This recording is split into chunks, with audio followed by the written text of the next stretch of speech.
Roll call, please. Ms. Cordero, Here. Mr. Valencia, absent. Mr. Hollinshead, Here. Mr. Lara, Here. Ms. Cabral. Present. Report from closed session. Yes, we have a couple of reports from closed session. The Board of Education accepted the administrative appointment of Dr. Eusebio Martinez, Coordinator of Family and Community Engagement. The roll call vote was unanimous. We have to say that. The Board of Education accepted the administrative appointment of Tricia Robertson, Coordinator of Special Education. The roll call vote was unanimous.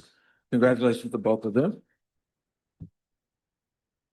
That's all I have. Right. For items B and C, information will be shared after open session.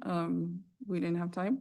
And then for item D, in closed session, the board voted unanimously to give Superintendent Dr. Darren McDuffie a positive evaluation with thanks for his service to our district. Thank you.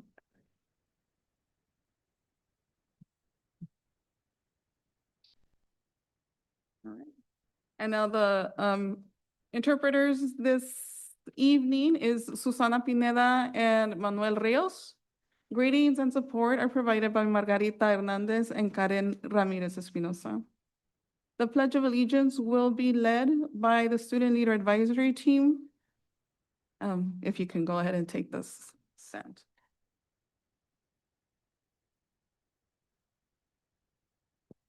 Okay, please stand.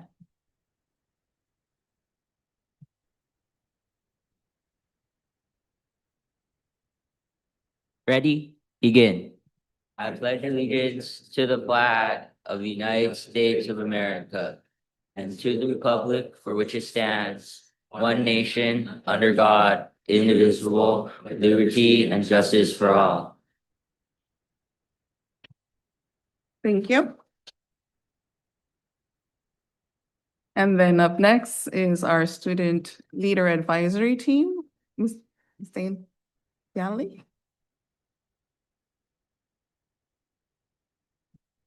Good evening, board members, President Cabral, Dr. McDuffie, and members of cabinet. We are finally reaching the bittersweet end of our year-long journey with these student leaders. It's exciting as we go around schools to see former sixth grade student leaders walking around junior high campuses. They actually say hi to us. They're just thriving. And recently, our junior high AVID teachers visited all of the high schools, and I went with them, and we got to see student leaders there in their high school settings, and they're thriving and taking on leadership positions in those settings as well. This work is extremely rewarding for us as educators. We're finishing this journey on Friday at our annual exhibition. We hope everybody can make it. And now we have our final 4 students, well, 3, and I'll be one of them, to present to you tonight to share their experience. They're from Tommy Kuntz, Fessler, Libin, and Battles. Good afternoon. My name is Diego Jose Perez. I'm an 8th grade student leader representative from Fessler Junior High. Something you might not know about me is I love doing science hands-on activities. As a student leader, a leadership skill that I've been working on is public speaking.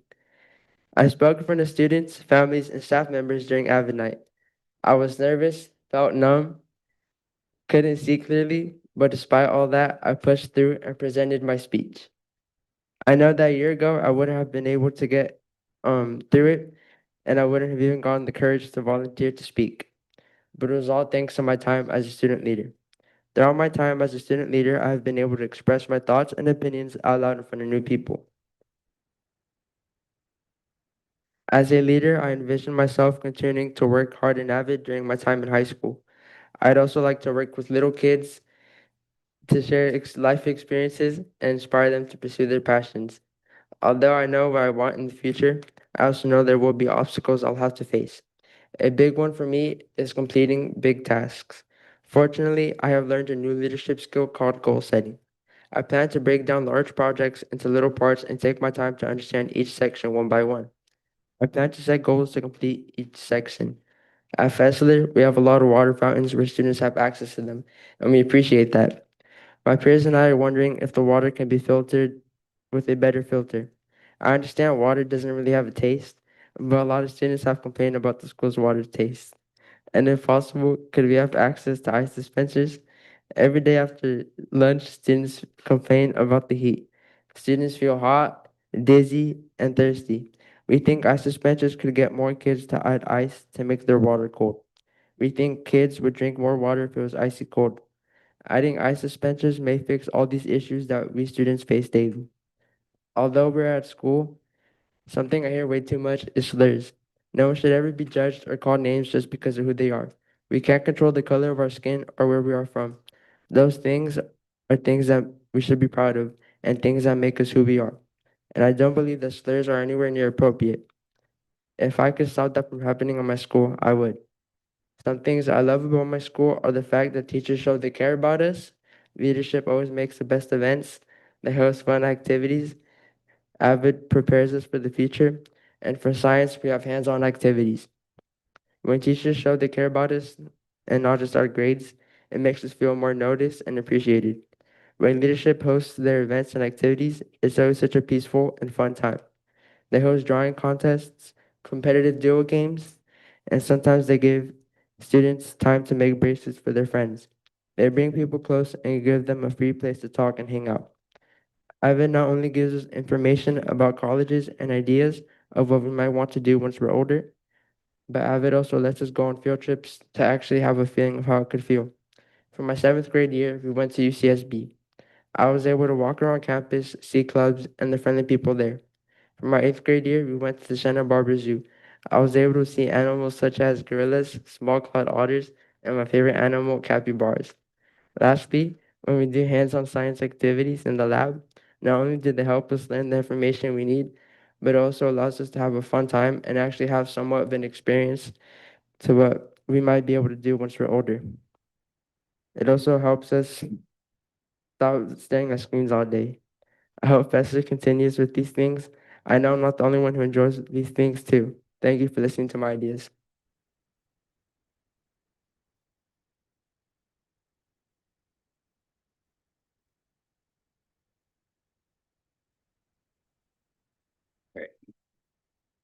Hello, my name is Teddy Wakikamba, and I'm an 8th grader at Tommy Coons Junior High School. Something about me you might not know is that I like meeting new people and stepping out of my comfort zone. I'm a very outgoing person in spaces that I am most comfortable in, like school, especially at school. Also, I play sports like soccer, and I plan to keep playing into high school. During these forums, I've worked on my public speaking and confidence over my peers. The thing that has helped me learn was the fun that I was able to have during these activities. It was much it was great to be at the district, and I believe it helped me understand topics much better thanks to that. As well as the hands-on work that I did with others, the field trips have also been a great experience for me as well. Specifically, the field trip to New Tech in Nepoma. During that trip, I asked some of the students what it was like at that school, and they talked about how it was a very teamwork-oriented school that focused on science and math-related topics, both of which I'm interested in. Now, my mom has been thinking about enrolling me into New Tech High School, and that trip with the testimonials of the school was enough for my mom to make the decision to send me to New Tech. Also, the sports I play are in Napomo, as well as so they go along with the plans I have for high school. So, thanks to the trips and forums, I can go to a school that is best fit for me. Overall, the forums and field trips not only helped me with my leadership skills, but are also going to play an important part in my school life as well, and eventually, hopefully, my life after school. Something about school that I'm personally a big fan of is the large number of guest speakers that we had at Tommy Kunst, such as Erica Alfaro and Jonathan Medina. I personally don't know if this happens as much at other schools, but if they don't, I would say that having 2 to 3 guests show up throughout the year would be a great motivation for students, as it did for me. Maybe it didn't get to people as much as it did for me, but the story of Miss Alfaro was very inspirational to me. And I hope that my school and other schools can keep having speakers like them. Lastly, I would like to say that I had a great time at SMBSD. All of the staff from kindergarten to 8th grade was very supportive and nice, and I hope that others will have the same experience I did with SMBSD as I leave. Thank you.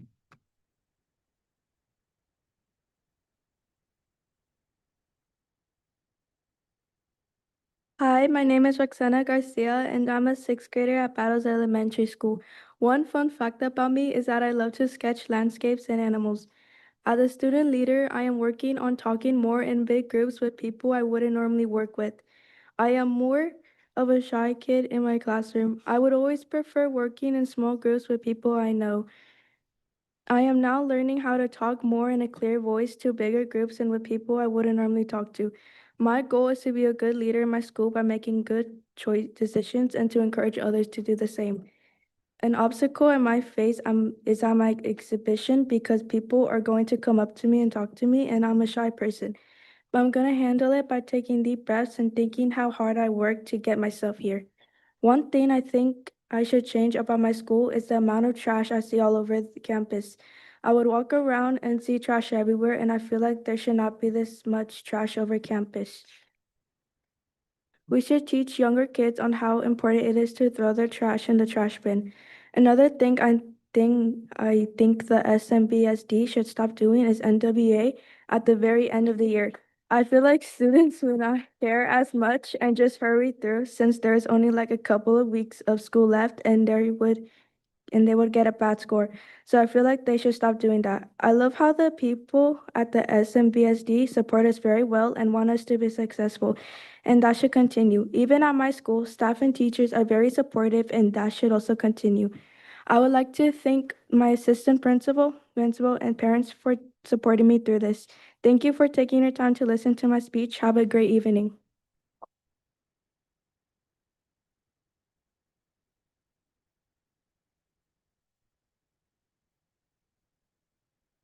Right. So this is Armando Romero Lopez.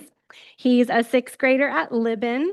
He says, I'm sorry I'm not here. I'm currently on a 4-day science trip. And that's a picture of him there. He wanted to share that to show how much fun science camp is. One unique thing about Armando is that he can speak in 3 different languages. One skill he's working on as a student leader is communication and teamwork. He says that before he was a student leader, he would want to work alone. And after he became a student leader, he's focused on his progression in teamwork and communication. As a leader, he will continue to present to a big group of people. For example, last week, he had to make a game and lead it for the younger grades at his school. He was nervous and a bit excited to present to the younger grade, but with all of his leadership practice, he felt excited. One thing he will work on is to learn to adapt to new environments. His classmates and he says that they love their school because it has a good and clean environment. Their custodian team makes people feel safe and welcomed in their school because students want to go to a beautiful school. He wants to thank the food service area for the great pizza for lunch. Many students love pizza day. One piece of feedback he has for SMBSD is to add seasoning to food items like pozole and baked chicken. He asks, could we have seasoning packets that students could grab to add to their food? One thing he says we should consider continuing is science camp. The reason we should keep going is because the experience is incredible. Students have fun when they are with their friends. Thank you.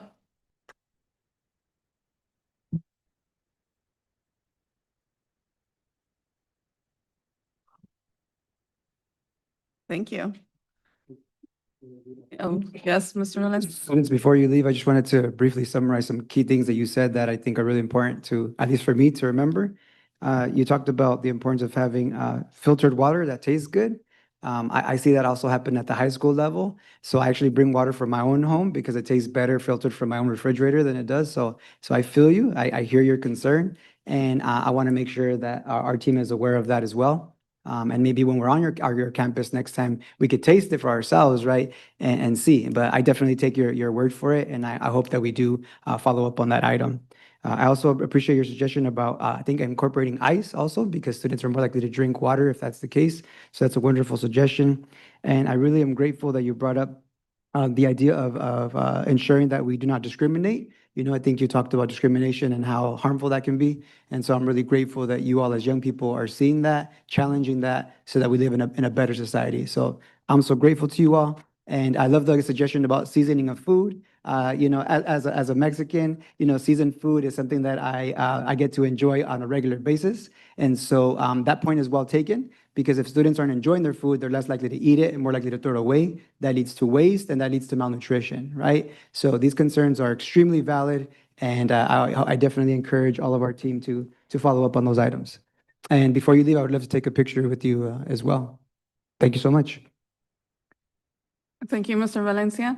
Thank you to the leader speakers. You did very good on your public speaking today. It is hard to speak in public, as I've demonstrated. Um, And I'd like to say, like, I wish the fuzziness would go away.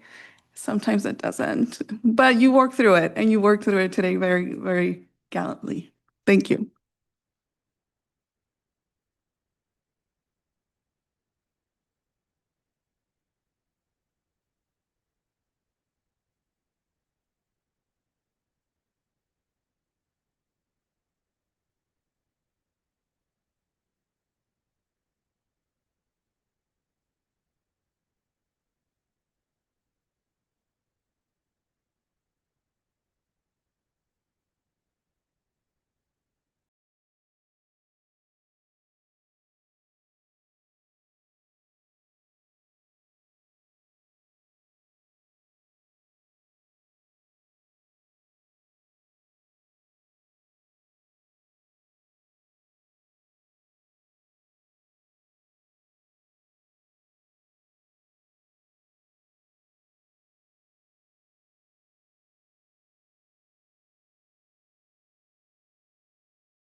All right. Next, item E, recognition. We have several special recognitions this evening. First up is Spring Game Changer Awards presented by Ms. Lorica.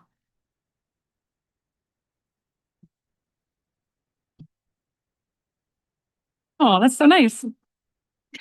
So good evening, board. This is one of our most exciting things that we do with you, and we're excited to be here tonight. Marisha Ray Clark, our sports lead, would generally do this presentation, but she apologizes that she had a prior obligation, and she asked me to fill in for her. So tonight we are excited to celebrate some incredible young people who are redefining what it means to be a student athlete in our district. This spring, our elementary sports program had a massive turnout with 43 teams competing against the 3 sports in the spring. And those were spring cheer, volleyball, track and field. These student athletes we are recognizing tonight have earned what we call the Game Changer Award. They were chosen by their coaches, not just because they are skilled, but because they excel at the things that require absolutely zero athletic talent. And those things are leadership and teamwork. These individuals lifted their teammates up during tough practices, led by example, and proved that you are never too young to be a positive influence. They didn't just play the game, they changed it for the better. It is a pleasure to recognize our game changers. I'm going to invite you to come forward and stay here, and we'd like to take a group picture with the board when we've recognized all of them. Our game changers for the spring are from Adam, Daryl Sanchez and Elena Leon.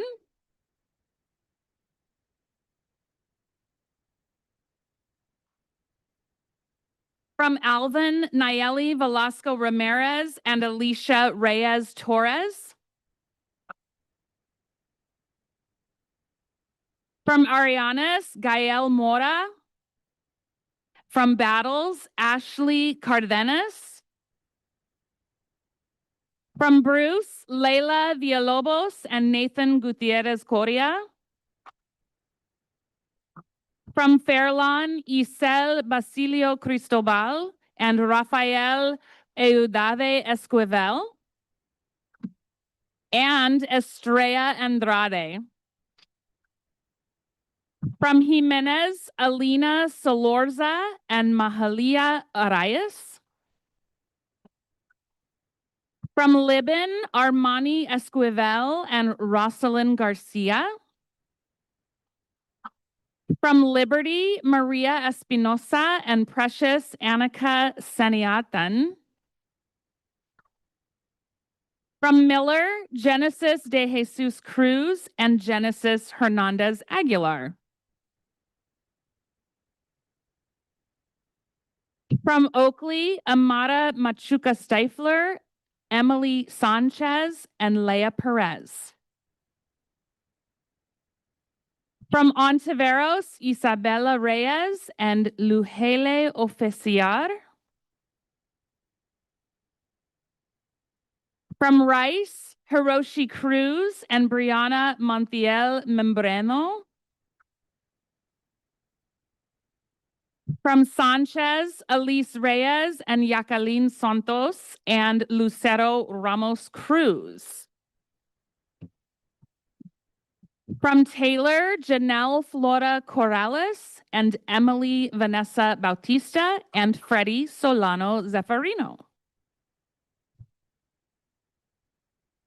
And from Tunnel, Trey Cortez and Gianna Lopez. I want to take a moment to thank all of these athletes. And before I conclude, I want to share just a quick look for you at how far this program has come. Just 4 years ago, our elementary sports program offered a total of 44 teams across the entire school year. This year, we offered 86 teams. That is a 96% growth in just 4 years. This isn't just impressive data on a slide. What that percentage really means is opportunity. It means hundreds more of our students are wearing jerseys, learning life lessons, staying active in organized sports instead of sitting on the sidelines. I want to thank all of the coaches from across the district who give their time and effort and dedication, and the TNL supplemental team for all of the work behind the scenes to make these athletic events possible. And the most exciting truth is that we haven't even reached our ceiling yet. We are going to keep pushing, keep building, and keep working to ensure that even more of our SMBSD students have access to these incredible opportunities in the years to come and continue to become leaders such as those you see in front of us. Congratulations to all of our Game Changer Award winners.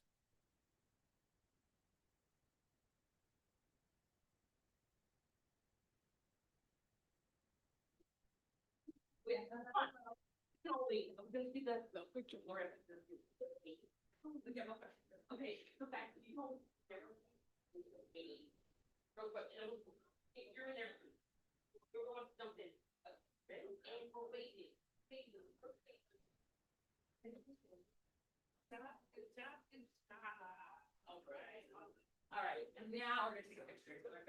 It's the brand.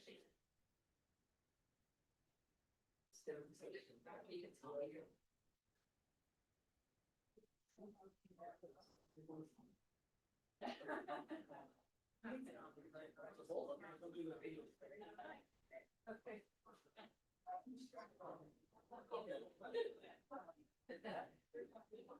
Okay,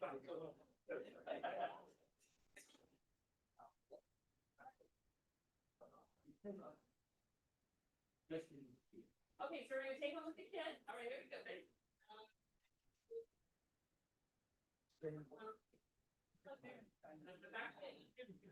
And then parents can take the picture down. And then we would like to invite all of the coaches to come and stand with your athletes.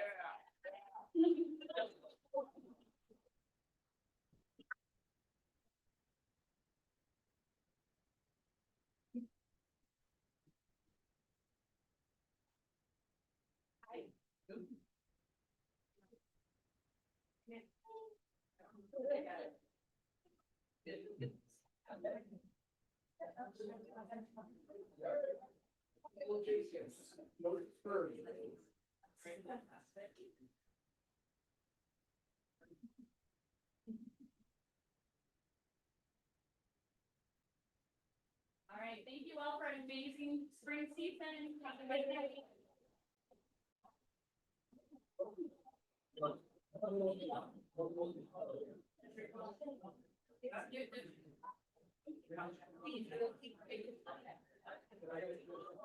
And as I, and a great big thank you to all the parents who have supported their students through their different endeavors. Thank you.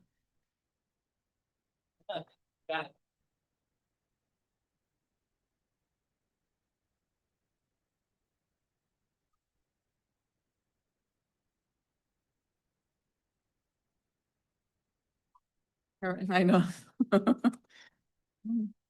Stay in. All right. Well, thank you to all the spring game changers and their coaches. Next is the administrators in management services. Ms. Heather Page. Good evening. Good evening. It is my honor to be here tonight to present the Ames Leader of the Years. We are recognizing these. You want me to wait a minute? Yeah, I can totally wait a minute. maybe close the door. I hope the person who was sitting in that front row realizes that they left their red purse. I think that's Samantha's. That's yours? Mhm. All right. The mail. All right. Ms. Heather Page. All right, let's try again. Good evening. I am here on behalf of Ames, and I'm here to recognize our outstanding leaders of the year. We are incredibly proud that these outstanding individuals for their exceptional leadership and dedication. For our district leader of the year, and once a Falcon, always a Falcon, Mark Palmerston, Director of Student and Family Services.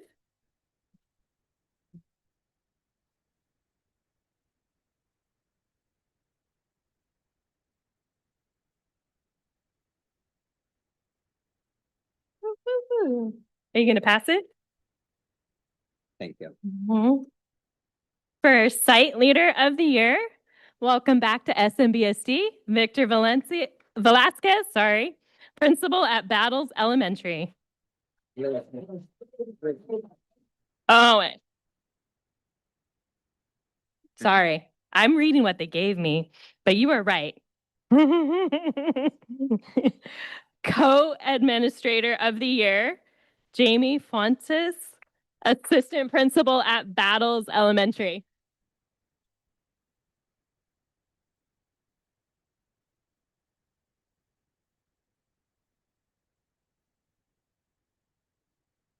Yeah, don't read it. Just you'll get one in a little bit. Classified Leader of the Year, Nora Vargas, Administrative Secretary.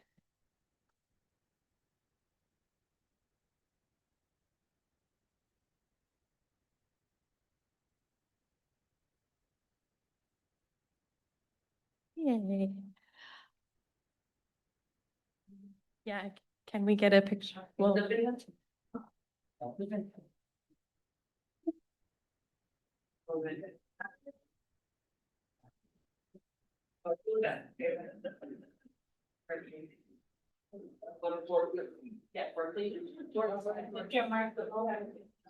Yeah, well, there you go. That's the way you do it. I like that.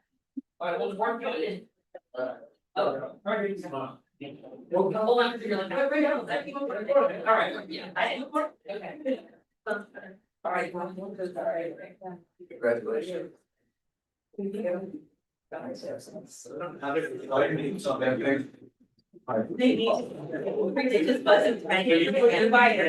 Goes on top, we came here. It's not ready. I thought that was like. It looks like You got your shout out already.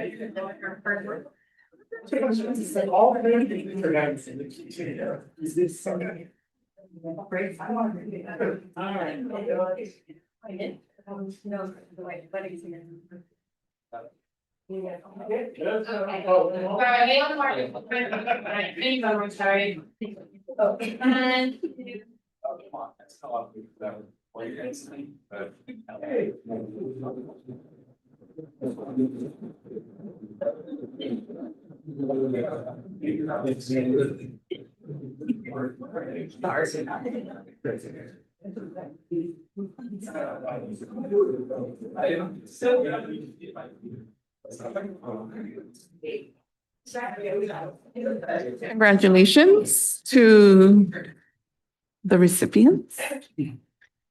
Next is item key to the district. We have a special no, we're not doing this.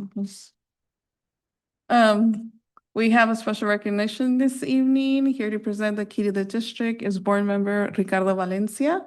Just as a clarification, do we still have Mr. Uribe presenting? No, we don't. No? It's Okay. been withdrawn. Excellent. All right. I'm going to be presenting the award from here, but I'd like to ask Mr. Feliciano Aguilar if he can come on up to the front, please. He's our Key to the District award recipient. Big round of applause for Feliciano.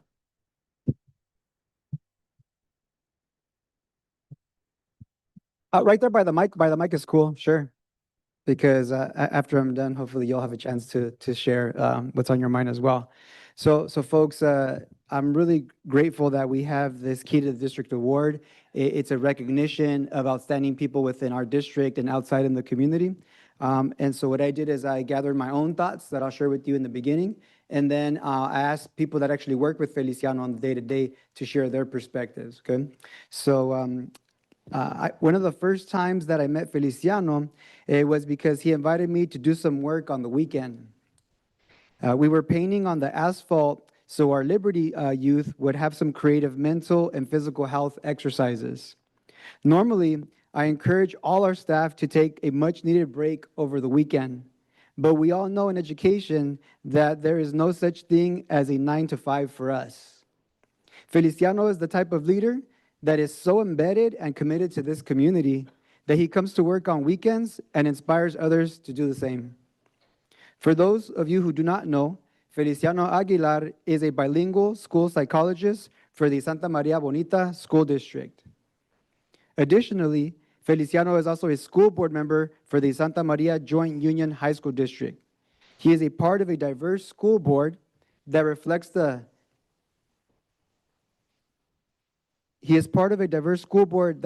diversity of our community. His presence on the board as former president demonstrates to our community that people like us can and must be at the forefront of leadership roles that are often denied to us. He is a role model. His role in expanding our dual language immersion program, which promotes multilingualism in our district, is greatly appreciated. We have a long way to go in our district in terms of expanding our dual language immersion program, but we would not have made the progress we have without him. Feliciano Aguilar was honored by the Future Leaders of America as the North County Latino Legacy Leader of the Year in 2022. Every year, Future Leaders of America asks the community to nominate local leaders who they feel have made a significant impact in their community. Feliciano is a leader for Santa Maria Bonita School District and in Santa Maria. And so now I'll share some of the words of the folks that work with him. This is from Natalie Durbin, an instructional coach at Libin. And they say, Feliciano has worked closely with families and staff to host parent education nights to help teach families about IEPs, as well as their rights as members of the IEP team. He has worked to create structured recess activities to increase inclusion at recess and lunch, while also giving students an outlet to make friends and build social skills. Next, the following are from the principal at Liberty, Monica Mercer. And they say, Feliciano builds strong, trusting relationships with students and families, and builds compassion, patience, and professionalism in every interaction. In addition, he collaborates effectively with teachers, administrators, and support staff to meet students' needs. This is from Gail V., an area administrator at Liberty. They say, happy to sing praises of Feliciano. Feliciano is deeply committed to doing what is best for students and approaches every challenge with a focus on how it can positively impact their growth and success. He is unwavering in his dedication, especially when it comes to creating opportunities that benefit both students both academically and socially. He is a strong advocate for inclusion and works not only to foster inclusive practices, but also to help those around him recognize the importance and value of this work.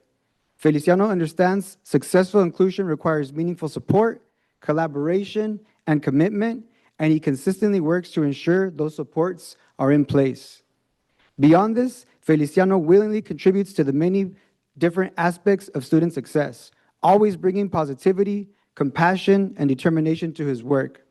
Anyone who has the opportunity to work alongside him is fortunate to experience the lasting impact of his encouragement, leadership, and dedication.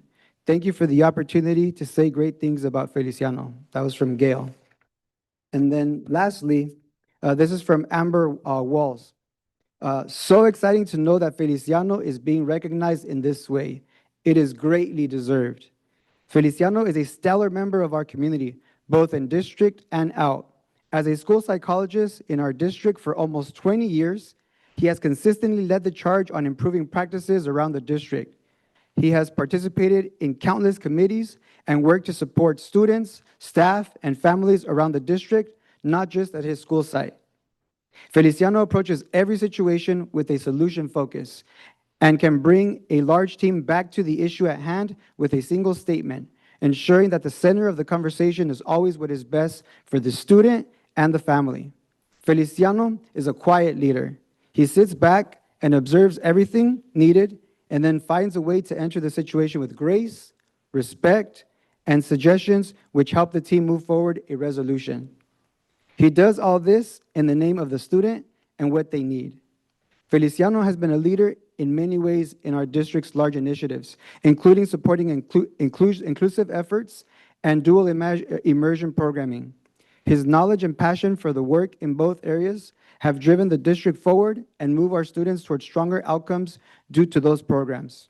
He is always ready to share his knowledge and quick to advocate for those in need. We are incredibly lucky to have him. So in closing, thank you, Feliciano, for supporting our district students, families, and staff. Your work makes a positive difference in our community. Thank you very much.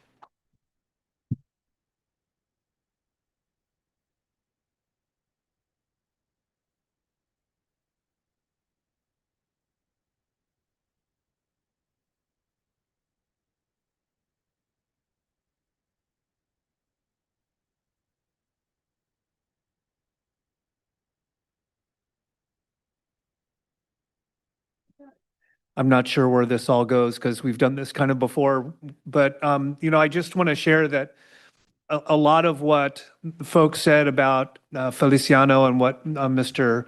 Valencia said is really he embodies living and setting the example and walking the walk.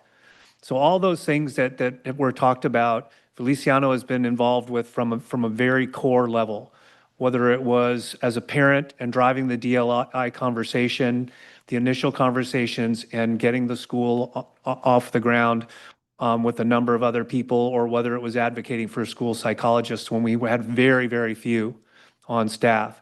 And all of those things, I think, as everybody said, were student driven. And so I just wanted, he's been my neighbor for a long, long time, since before he had his children.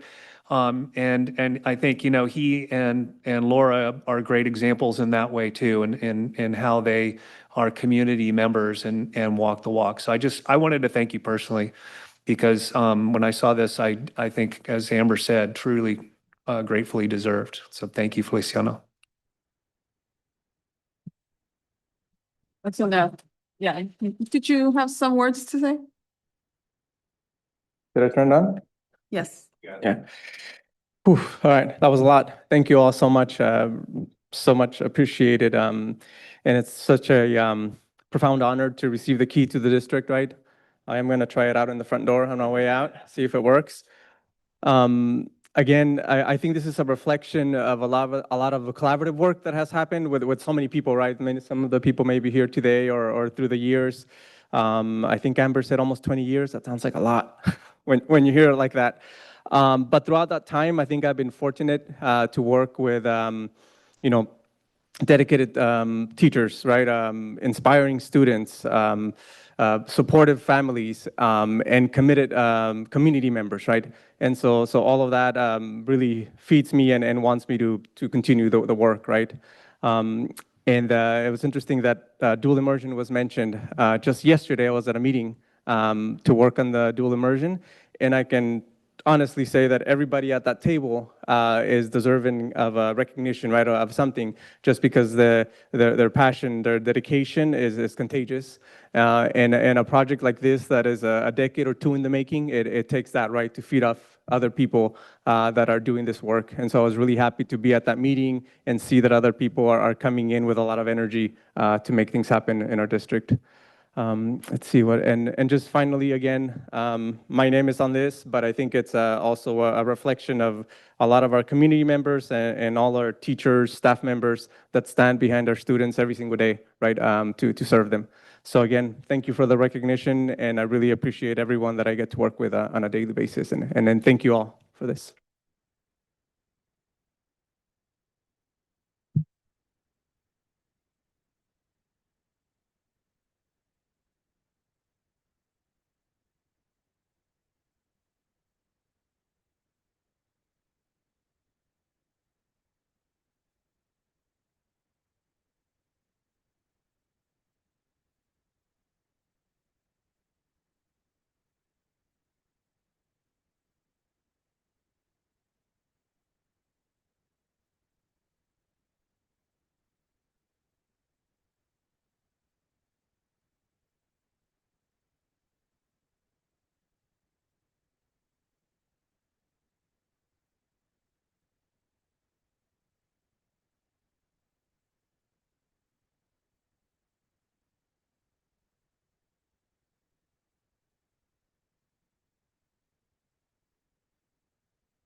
Right. Item 8, public comment period. Public comments are intended to allow members of the public to address the board in items related to the school district. Comments are limited to 3 minutes per person or subject and 15 minutes total per topic. If an answer to a specific question is requested, the board president may, if appropriate, direct administration to respond in writing.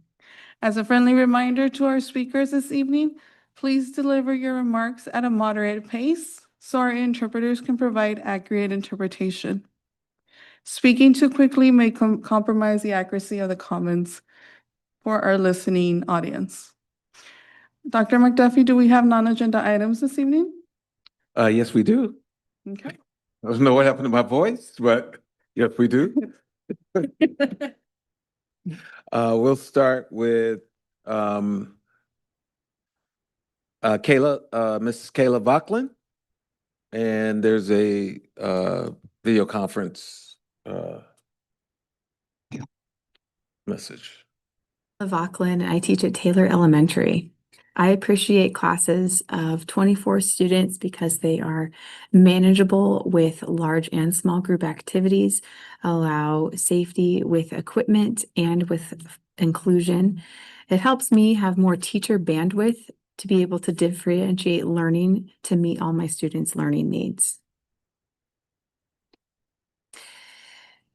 These activities with 24 to 32 students allow me to have full inclusion. So you can see with the baseball cricket unit, all of my students are participating. And this is also thanks to the paraprofessionals for helping them be fully included. This allows me to have more student to teacher connection moments, whether that's in the classroom or outside, so that all students can show progress towards their learning and receive timely feedback. Inclusion is done well when I have support from other staff on campus who help integrate all students into PE. This also is helpful when I am fully trained to understand the neurodiversity of our students. Inclusion is done well when everyone is able to take turns, give encouragement, and have opportunity to practice being socially responsible. I also appreciate being able to attend IEPs, and this has helped some of my students participate more fully in PE.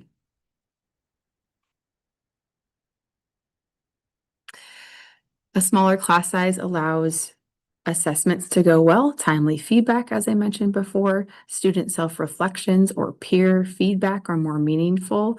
And this also allows for more fair competition and for me to communicate with teachers and other staff if there are learning or behavioral needs that come up in PE. Some final actions to consider for the board is to continue to provide schools with an adequate ratio of teachers to 24 students. Provide support via paraprofessionals, more training and data about best inclusion practices. Reestablish the National Board Certified Teacher Incentive to retain highly qualified educators. And visit schools. See how the class size impacts student and teacher mental, emotional, and physical well-being. Thank you for listening. Hope to see you soon.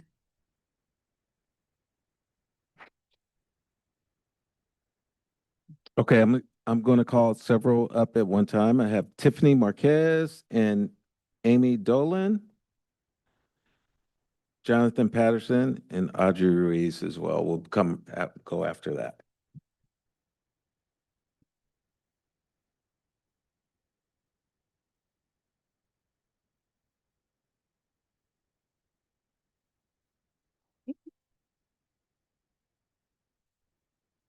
Vauclin. Good afternoon. My name is Tiffany Marquez, and I am in my 17th year as a resource specialist. I currently serve as the ed specialist for ASP and have been the lead ed specialist for summer schools since the position was created. This is my final year in the district. For many years, I had my dream job. I had the privilege of teaching in my hometown community, working with incredible students and partnering with families who truly value educators. However, I'm here today to share that I no longer have my dream job. Our resource teachers are not okay. I'm here to advocate for my job-alike peers and our students. I am asking for your support in hiring and retaining highly qualified special education teachers. When I began in this district, we were able to hire the best of the best. Today, we are struggling not only to hire, but to retain strong educators in special education. We've resorted to hiring from vendor agencies and paying many of those people more than the teachers that have been here for decades. Our resource teachers are not okay.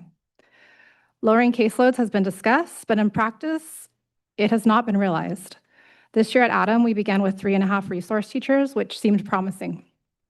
However, we have already cycled through 3 vendor itinerant teachers. Each was let go by the district for valid reasons. This instability directly impacts students and staff. We are not consistently able to hire and keep the highly qualified educators our students deserve. Our resource teachers are not okay. Over the past decade, our roles have expanded far beyond delivering specialized academic instruction. Did you know that the job description for a resource specialist was adopted by the board in 1989 and then revised in 2016? The position has become increasingly complex and unsustainable. As my site's lead special education teacher, I am responsible for scheduling and supporting over 20 instructional aides. This includes managing multiple daily schedules, minimum day adjustments, absences, and coverages. This is not unique to my site. It is happening across the district. On a side note, our aides at Adam are highly trained, dedicated individuals, regardless if they are district employees or vendors. Teaching and Learning Supplemental has figured out that managing aides and supporting behavior is a full-time position without the teaching component. Additionally, our responsibilities now include supporting behavioral goals for students without academic needs and providing care such as toileting based on IEP requirements. While we are committed to meeting all these students' needs, the scope of our role has grown beyond what is manageable. Our resource teachers are not okay. Inclusion is an important and valuable goal, and our team was ready to embrace it. However, inclusion cannot be a one-size-fits-all model. Many of our students, particularly our youngest learners with autism, experience significant sensory overload in general education classrooms. As a result, teachers, staff, and even other students are experiencing daily incidents of being hit, bit, kicked, and scratched. This is not sustainable or safe. Our resource teachers are not okay. My colleagues and I are asking for your support in making this district a place where special educators want to work and want to stay. This includes meaningful efforts to reduce workloads, provide appropriate supports, and ensure safe, effective learning environments for all students and staff. I would like to close by asking the board, cabinet, my own department, and SMEA to work collaboratively to ensure that the resource position is one that is sustainable and manageable in order to not lose educators like myself. Thank you.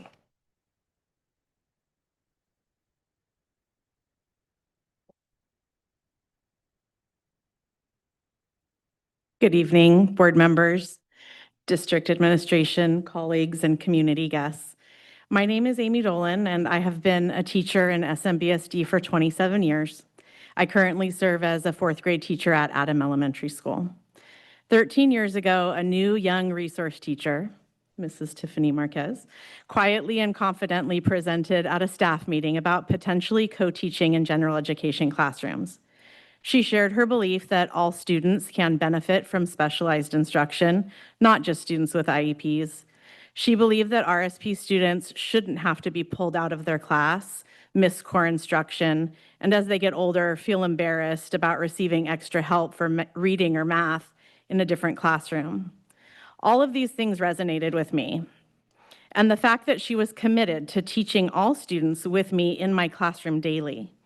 Like today, there were no paraprofessionals in upper grade classrooms then, and with 35 students, I needed help. With the support of our admin, Lori Grock, we embarked on a co-teaching journey that has lasted 13 years, served hundreds of students, spanned 2 grade levels, survived distance learning, and between the two of us, earned master's degrees, not to mention all the trials and tribulations in our personal lives. Mrs. Marquez was inclusion before it was the thing. You heard Mrs. Marquez talk about how the resource teachers are not okay. She is absolutely correct. The current model of inclusion is not working. Students' needs are not being met, and teacher needs are not even on the table. For 12 years, Mrs. Marquez was never late to our co-teaching class. She was never called away. This year, I have seen her have to get up from her teaching to toilet children or to find an eloped student. She manages up to 20 instructional aides daily, shuffling staff to cover classes and support students, and giving aides breaks. Every year, she trains multiple aides in instructional practices and assessments, only to see them leave or simply quit showing up.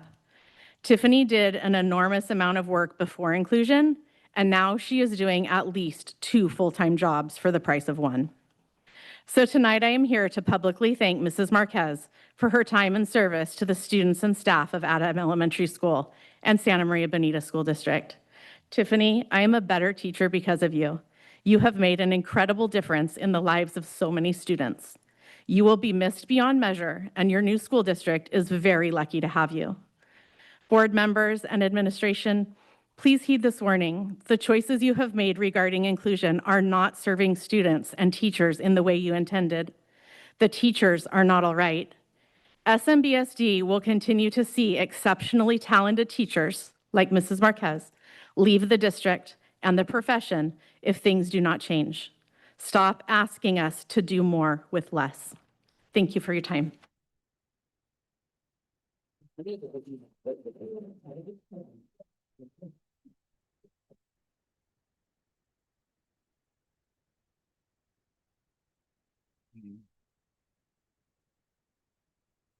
Okay, first of all, I just want to say that is an incredibly tough act to follow. Thank you. Thank you, Tiffany. Thank you, Amy. Okay, good evening, community members, school board members, fellow SMEA members, and Dr. McDuffie. Last Wednesday, I introduced Mr. Valencia to one of my first period students at open house. This student has had 2 IEP case managers leave during this school year. To put it bluntly, the education specialist position is incredibly stressful. As a co-teaching education specialist this year and last year, balancing case management with supporting students in co-taught classes took up most of my contract day. Success also depended upon regular communication with co-teachers, other education specialists, general education teachers who had my caseload students, the school psychologist, BCBA, behavior staff, health staff, nurses, one-on-one aides, administration, and office staff. I hope I didn't leave anybody out. At my site, we have had 1 education specialist position open for the entire year. Looking at the special education department staffing directory, I counted 19 vendor teachers. My hat is off to them. This work is difficult at any level, and it is even more challenging for vendor education specialists who often receive limited onboarding, have to learn unfamiliar systems on their own, and must build relationships with students in the middle of the year. When you conduct exit interviews with education specialists leaving their positions, sites, or the district, please listen carefully to what they share. Please support all certificated and classified staff, special education, site teams, and vendors alike. Our students depend on that support. Thank you very much.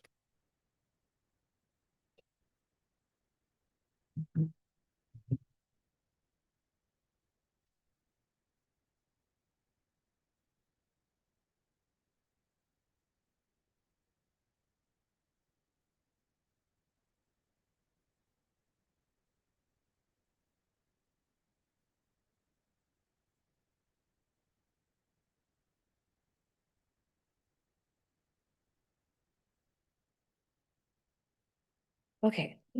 Public speaking is not my forte, but I am doing it for the passion I have and respect I have for my colleagues. Good evening to the board and to the superintendent. My name is Audrey Ruiz, and I am here on behalf of the SMEA members at Miller Elementary. We are here today because we care deeply about the success of our school and the future of our students. However, success requires leadership that responds to feedback.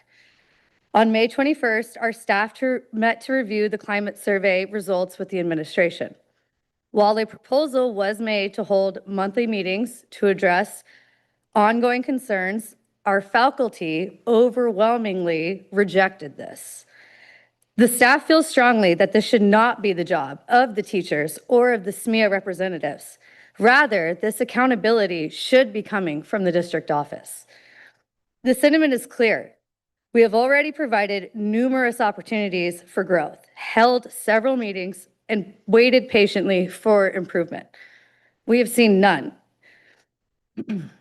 This year is not an isolated experience for the Miller staff. For the entire 4 years Ms. Blackburn has been on site, staff has endured and highlighted her administrative shortcomings. This includes, but is not limited to, poor and unprofessional communication, chronic administrative absence, and a major lack of accountability. The staff and SMEA representatives have met and provided suggestions for improvement for too long.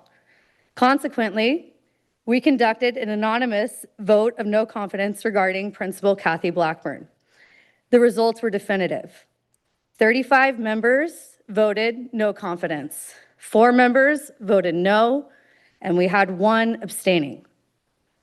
We are officially filing this vote of no confidence. We are no longer asking for more meetings. We are asking for leadership that ensures the stability and success of Miller School. We are sincerely hopeful that our site concerns are not dismissed and we are acknowledged.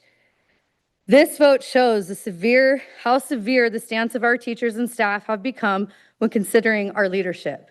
It represents the toxic environment that has caused 8 teachers talented, and respected teachers to leave our site this year.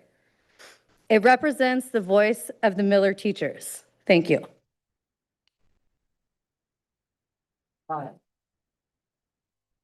Thank you. We have Pablo Avila Estevez. After that, we have Jennifer Ellsworth, Jonathan B.A., and Lauren Castellanos.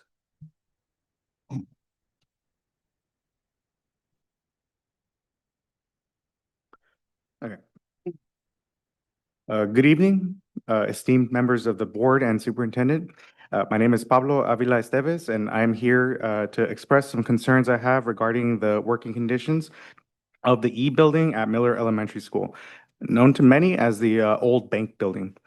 I began working as a technology support technician at Miller during the last week of April of the year 2024. From then onwards, I have been continuously working out of that building. Not only is this building not DSA approved, which I was told does not necessarily mean that it is a building that is, quote, unsafe for kids, unquote. And that is the impression that this designation suggests, especially due to the fact that this status prevents students from seeking support from me directly, which is not the norm at other school sites. Not only does that make my role much more difficult to perform, but more importantly, the age and condition of the building has left it in a state that is hazardous to human health. On April 24th, 2026, I discovered mold growing beneath 2 posters hung up in my office that have been there since before my tenure at Miller Elementary. I promptly took photos, emailed my administrators and custodian, and figured that that would set in motion the proper response from the proper departments. This was the action that was taken. Someone from maintenance and operations was sent to address the mold issue, and they proceeded to spray an unlabeled chemical from the custodian closet to clean up the mold on the wall. This action was performed on Monday, April 27th, right before I arrived at my office at 7 a.m. sharp. When I made it inside my office that morning, the mold was cleaned up. However, this unknown chemical was lathered all over a cart that was placed in front of the wall. It was placed in front of the wall. Sorry. And placed in front of the wall containing student Chromebooks. So my Chromebooks were doused in this unknown chemical. Not only that, but the bottle containing this unknown chemical was placed on one of my shelves, dripping with the recently used chemical. The person who applied this substance returned to retrieve his phones that he left behind, and I brought his careless actions to his attention, which led to an apology, and he cleaned up the chemical that was spilled over my Chromebooks. The situation could have easily been avoided by taking the time to move the cart aside, which has wheels, so it would have been nearly effortless to perform this action. Actions like this appear to be a frequent occurrence, and there is a lack of respect for not only personal property, but district property. In addition, on May 13th of this year, I was greeted to another instance of workers coming into my office building and leaving a mess all over the school equipment. This time it was this brown dirt-like substance from inside the ceiling tiles. Not only have the responses to severe issues been lackadaisical and insufficient, but it is indicative of what the norms are in this district as a whole. I started off my career at Santa Maria Bonita as a substitute custodian, then next as a bilingual instructional aide, and now as a computer tech. In each role, the commitment we shared to staff and students was always heavily emphasized, and I always took it extremely seriously. Multiple samples right here, because these students and their families are who we are in service to. I love these kids and our entire community as a whole. Take your time. Speak slowly, please. Pardon me, I was looking at Go back, I know. Go back and tell us more. Okay, sorry. So I'll go back to, in addition, on 13th of May of this year, 13th of May of this year, I was greeted to another instance of workers coming into my office building and leaving a mess all over school equipment. This time it was a lot of this brown dirt-like substance from inside the ceiling tiles. Not only have the responses to severe issues been lackadaisical and insufficient, but it is indicative of what are the norms in this district as a whole. I started off my career as here at Santa Maria Bonita as a substitute custodian, and then next as a bilingual instructional aide, and now as a computer tech. In each role, the commitment we share to staff and students was always heavily emphasized, and I always took it extremely seriously because these students and their families who we are in service to, I love these kids and our entire community as a whole, and I try my absolute best to address the needs and concerns of my students, as well as the wonderful staff at Miller School. It feels like those of us who work closest to students are given the highest expectations of commitment to excellency and service. However, it certainly does not feel that that is the case for those who are further removed from working directly with students and their families. And I sincerely hope that I am absolutely wrong in this feeling. My ultimate desire is for working conditions to be better for everyone, as members of the community, as those who seek to help nurture the minds of our local youth, to make the world that we inhabit now a bit better than the world we grew up when we were children. Thank you all so much for your time and attention. God bless Santa Maria, the United States of America, and the world. Thank you.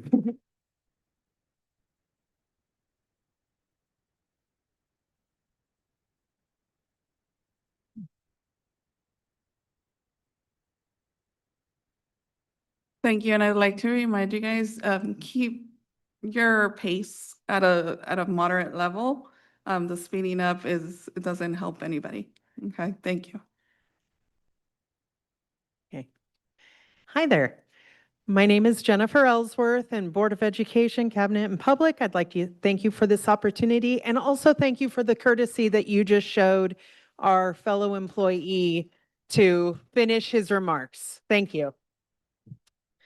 So, I love this school district. I have been a part of it since I was a kindergarten student. My kids have gone here. I've worked here for 20 years now, and I know that we have the potential to become an amazing, empowering entity within our community, not just with our students, but also with our employees here at the district. Last week, as part of Classified School Employee Appreciation Week, we were invited to join an association-led program called ACE, which stands for Appreciating Classified Employees.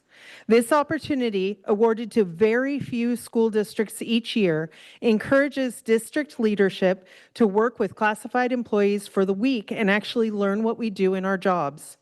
We were excited we were offered the opportunity and invited all board members and cabinet to join us in the participation of it.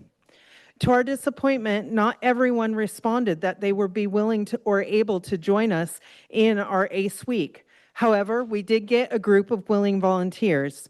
Excitedly, we ensured that we worked to place our management leaders with people who would matter to them, employees within their management tree, for example, managers with employees with unusual job duties.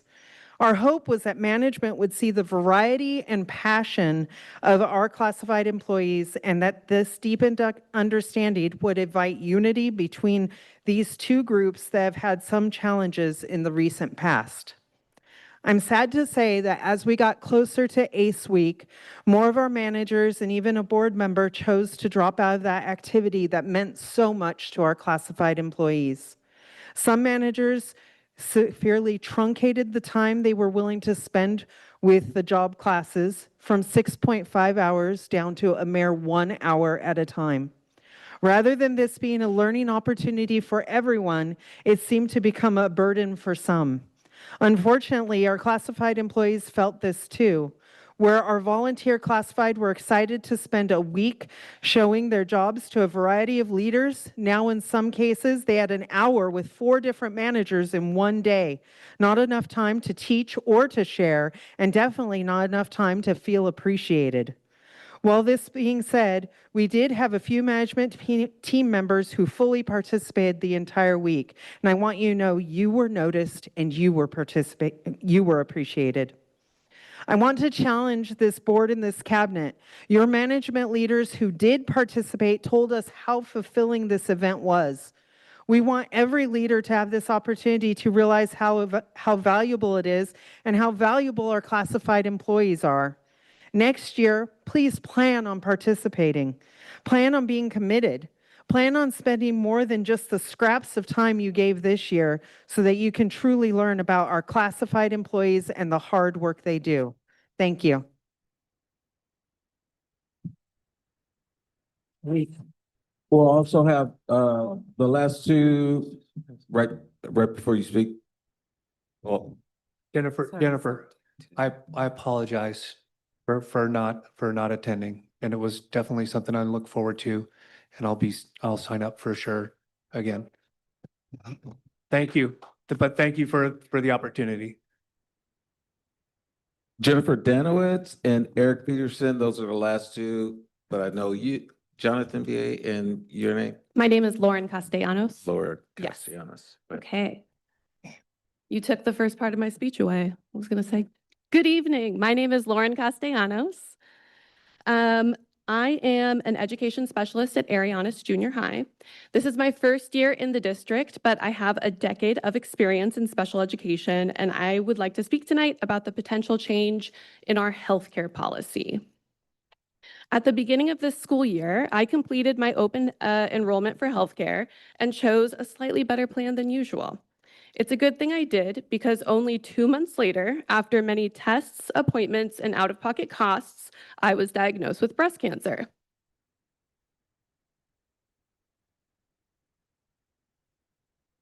All right.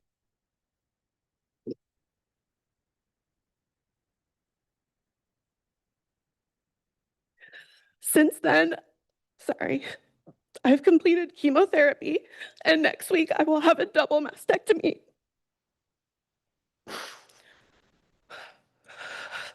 But that's not going to be the end of my cancer treatment.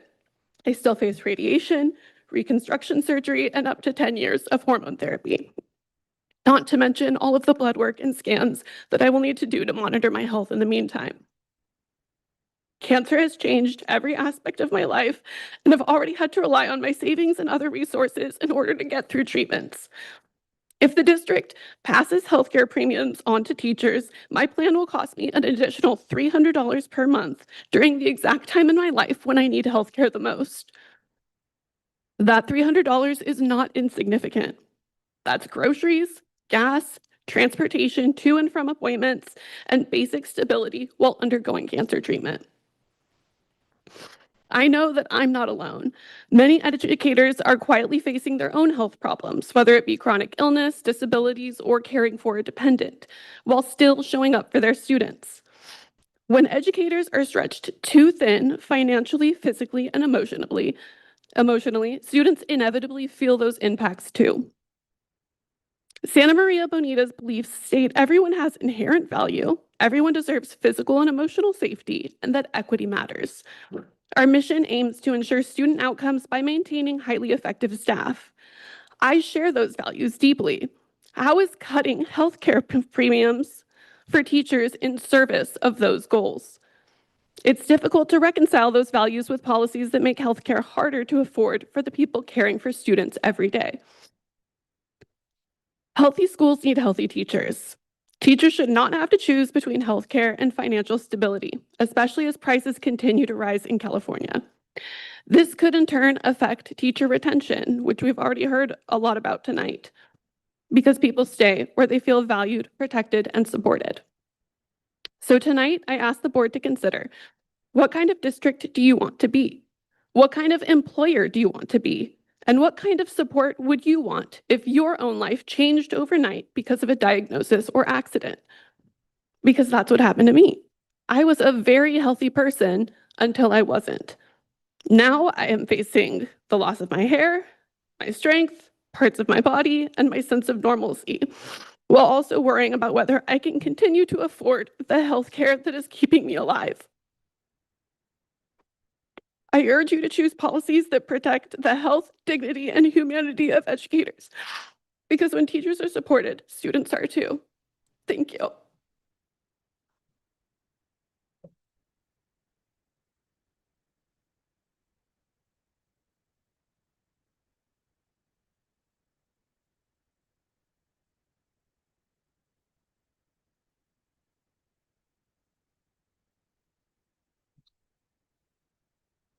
Good evening. My name is Jonathan B.A. I'm a second grade teacher at Miller School and a 29-year employee of the district. Usually I'm standing before you to introduce SMEA's bargaining interests, but tonight I'm here to share concerns about the district's budget priorities. For many years, the board has adopted budgets that include a Santa Barbara County waiver to the state requirement that elementary school districts allocate 60% of their budget to classroom instruction. This year, under the waiver, SMBSD is only spending 53% of the budget on classroom instruction, which can include salaries and benefits for student-facing employees. That equates to approximately $21 million that the district is not spending on classroom instruction this year alone.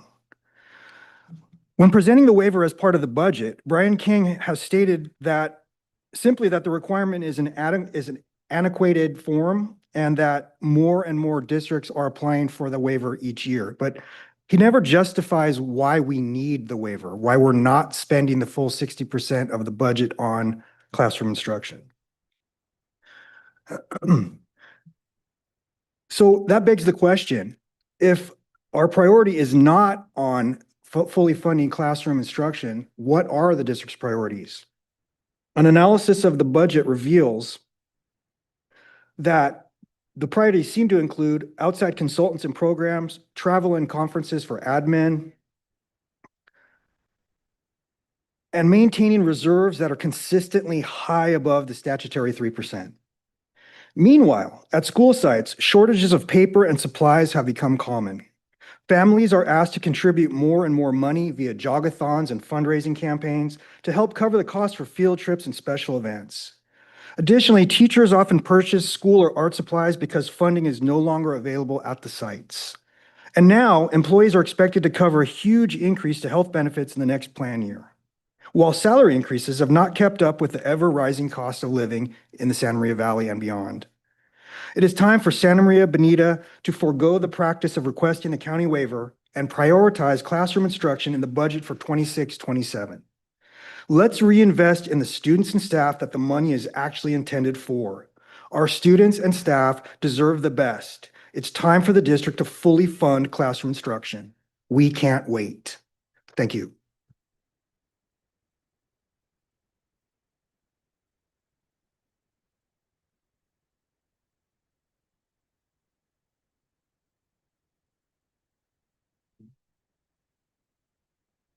Good evening, everyone. Jennifer Danowitz, Arianas Junior High. I want to start with Lauren is not just my colleague at Arianas, but she's also my office mate at school. And to see her be that brave tonight was amazing. And so I'm here to echo what she's saying regarding our benefits. I have something prepared, and I apologize to our translator. I'm going to skip around a little bit because much of what I wanted to say tonight, she's already said and said so much more compellingly than I ever could. She mentioned a $300 increase a month. I want to explain that brings our monthly payment to almost $1,000. At that point, it feels like we're paying to work. I love our students. I love this community. I love my job, but I also love my family. And paying to work is not something I've signed up for.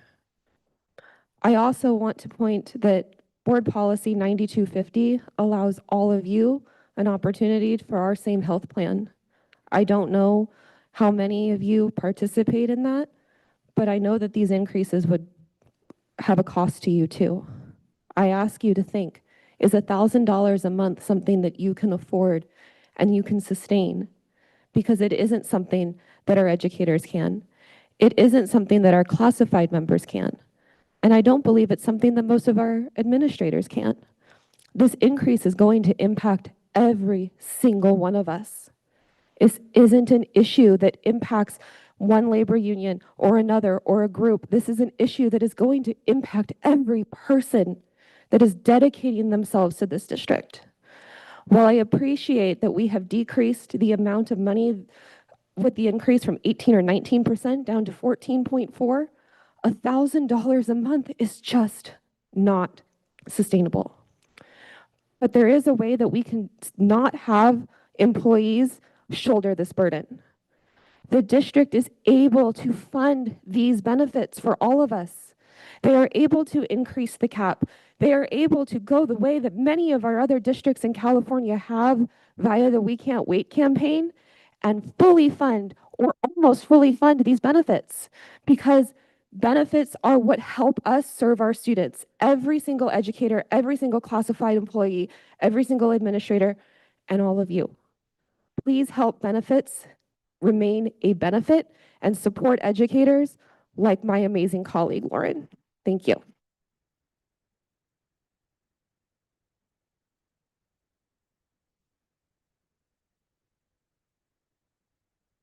Dear Superintendent McDuffie and school board members, thank you for the opportunity to speak tonight.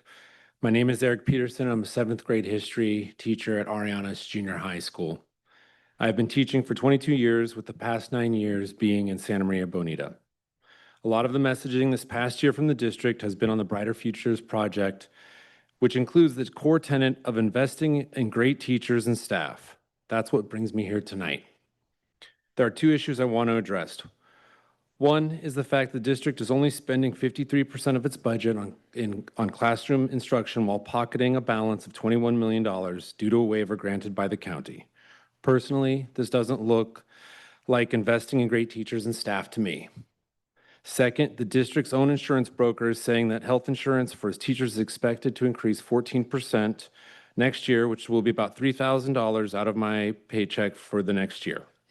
This increase, coupled with the cost of everyday expenses such as gas and food, will put an unnecessary and completely avoidable strain on my family's already tight budget. The solution to these problems remind me of 2 sayings I use at school quite often. First, do better. Spend the state requirement of 60% on classroom instruction. Show the teachers, the staff, the parents, and the city that the tenet of investing in great teachers and staff aren't just words on a page, but actual beliefs backed by actions. Secondly, be the change. Fully fund health benefits for the teachers by increasing the cap. Invest in the great teachers you have working here in Santa Maria Bonita. Thank you for your time.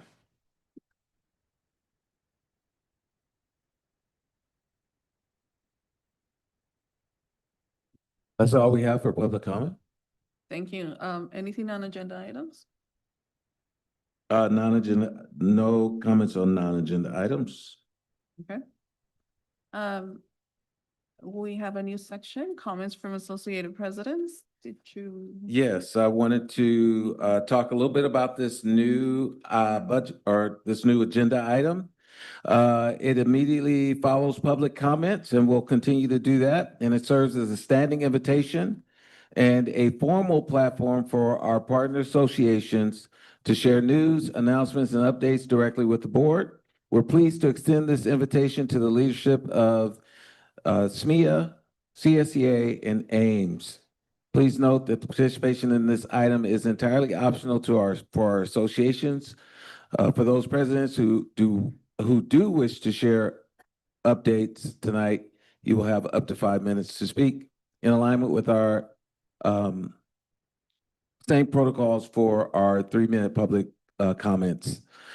This is informational listening opportunity for the board, so there will be no back and forth exchange similar to public comments. With that, I now hand it back over to President Cabral. Thank you. And so if the president or representatives for SMEA is here today, would like to present a comment. It's Lauren.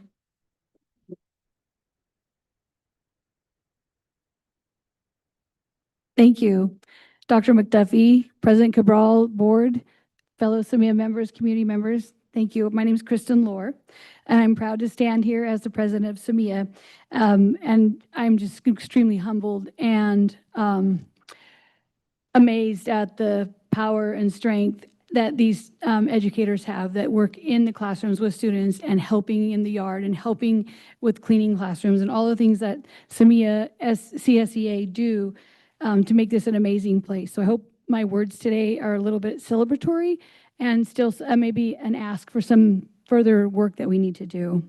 So tonight is a special milestone, the first time SMEA, CSEA, and AIMS are formally on your agenda. I thank you for that. And I thank the leadership and the collaboration that you've done to put this on the agenda. So I also want to point out some of the collaboration we've had recently that's been a great success. We've worked with an assessment coalition through Sharon Ibarra. a junior high co-teaching team with Armando Uribe, the Santa Barbara County Department of Education Preschool Planning Committee with Amber Walls. We've been able to consult with the Health Curriculum Adoption. Marisha Ray Clark had teachers on her committee. And the Site Coach and AST Implementation Committee through Shandy Bain has been active. So we definitely want to combine the district's vision and the hands-on expertise of our classroom teachers, our certificated professionals and classified support staff, as well as administrators to shape decisions from the ground up. Our students are the ones who win. You've heard lots of examples of that this evening. So these committees that I listed so far are a great head start. But because these partnerships have been really successful, we want to ensure the momentum continues. We want this to be a seamless momentum, not that we have to ask each time there's a new idea. As we embrace professional development for co-teaching, navigate health curriculum pilots, and expand even beyond the new testing coalition, SMEA looks forward to partnering with district to design a formal and proactive collaboration process. We like to get something in writing for this. Our goal is simple. We want to establish a system of shared governance with SMEA. Leadership is engaged for these initial consultations at the inception of the new ideas. The true collaboration means helping to form decisions rather than just reviewing them. This allows us to align our goals early and to help include the absolute best educators to serve on these bodies.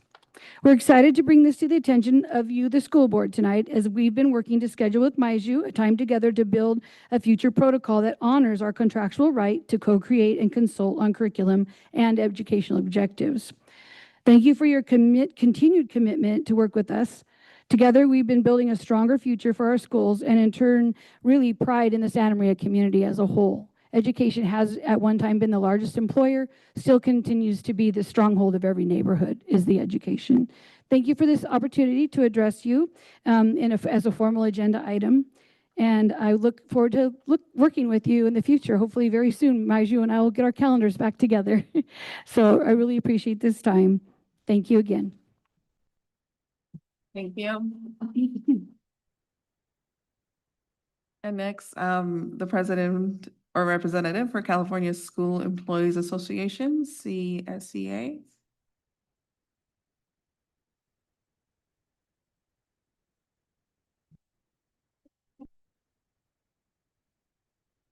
Good evening, everyone. My name is Melissa Gutierrez. I'm president for CSCA, Chapter 129. I'm excited. This is my first report out. This is good. We'll see after I'm done. It's good. I wanted to thank you for participating in ACE Week and Classified School Employees Week. During ACE Week, some of you worked alongside our classified and got to see firsthand the dedication, care, and hard work that they bring to our students, our schools, our communities every day. As we closed our CSEW with our Strawberry Social, we experienced something really special.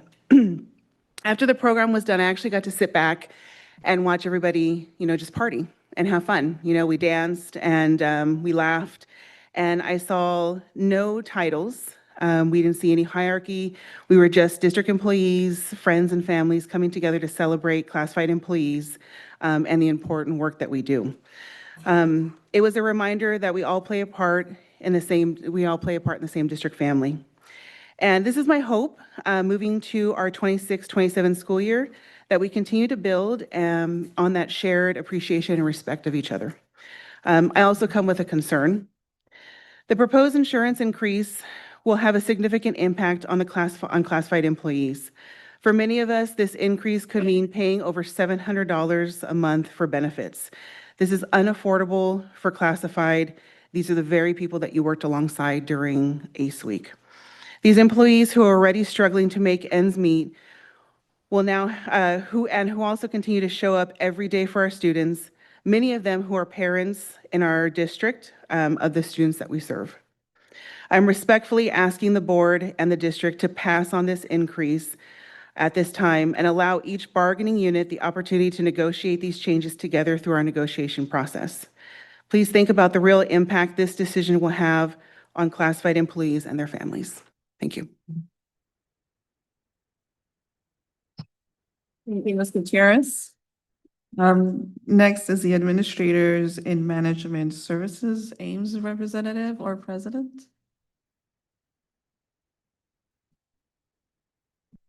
Are they here today? Yep. Oh. Oh, Mark.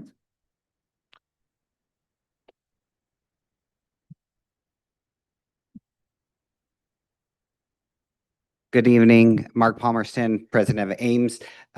We appreciate being on the agenda, and we've used our time this evening for recognitions. And so I'll allow us to proceed with our other business this evening. So thank you so much. Great, thank you. Successful first comments of Associated Presidents. Well, can we go ahead and take maybe a 5-minute break? 7:32, come back at 7:40.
It is now 7:43 and we will return to our regular agenda meeting. Next item is the approval of the agenda as presented. It's been brought up that we want to pull item 13 from the agenda tonight. And this evening to accommodate some of our students that are here to present. So we'll be pushing them to the front as the next item to present. Item 13, H, I, and E. They'll be. E?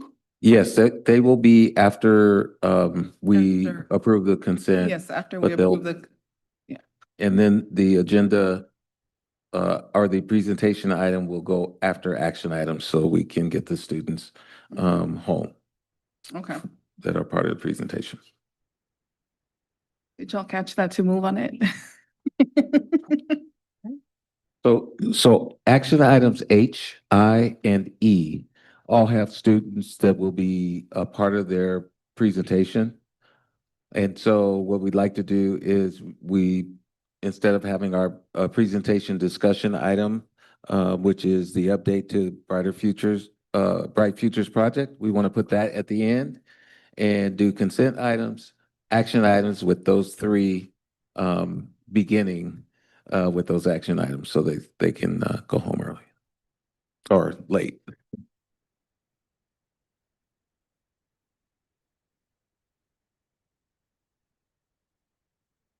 Can I have a motion to approve the agenda as amended? So moved. Okay, I'll second. so it has been moved by Mrs. Cordero and seconded by Mr. Lara to approve the agenda as amended. Roll call, please. Ms. Cordero? Aye. Mr. Valencia? Aye. Mr. Holmeshead? Aye. Mr. Lara? Aye. Ms. Cabral? Aye. Motion passes. So next will be the consent items. Item 12. Actions proposed for the consent agenda are consistent with adopted policies and approved district practices and are deemed routine. They will be acted in one motion without discussion unless a board member requests that an item be removed. Are there any questions regarding the consent items? No? And is there a motion to move with the consent? So moved. I'll second. Thank you.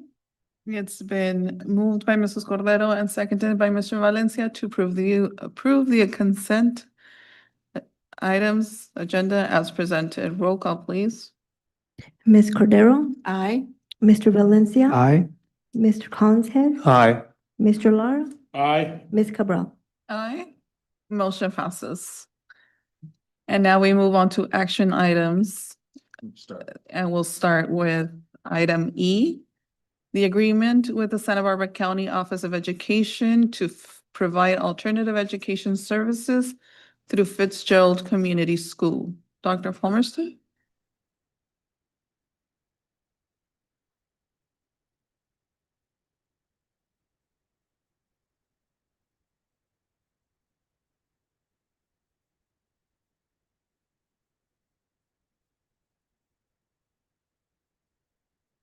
Thank you, President Cabral. Good evening, Board, Superintendent, SMBSD community.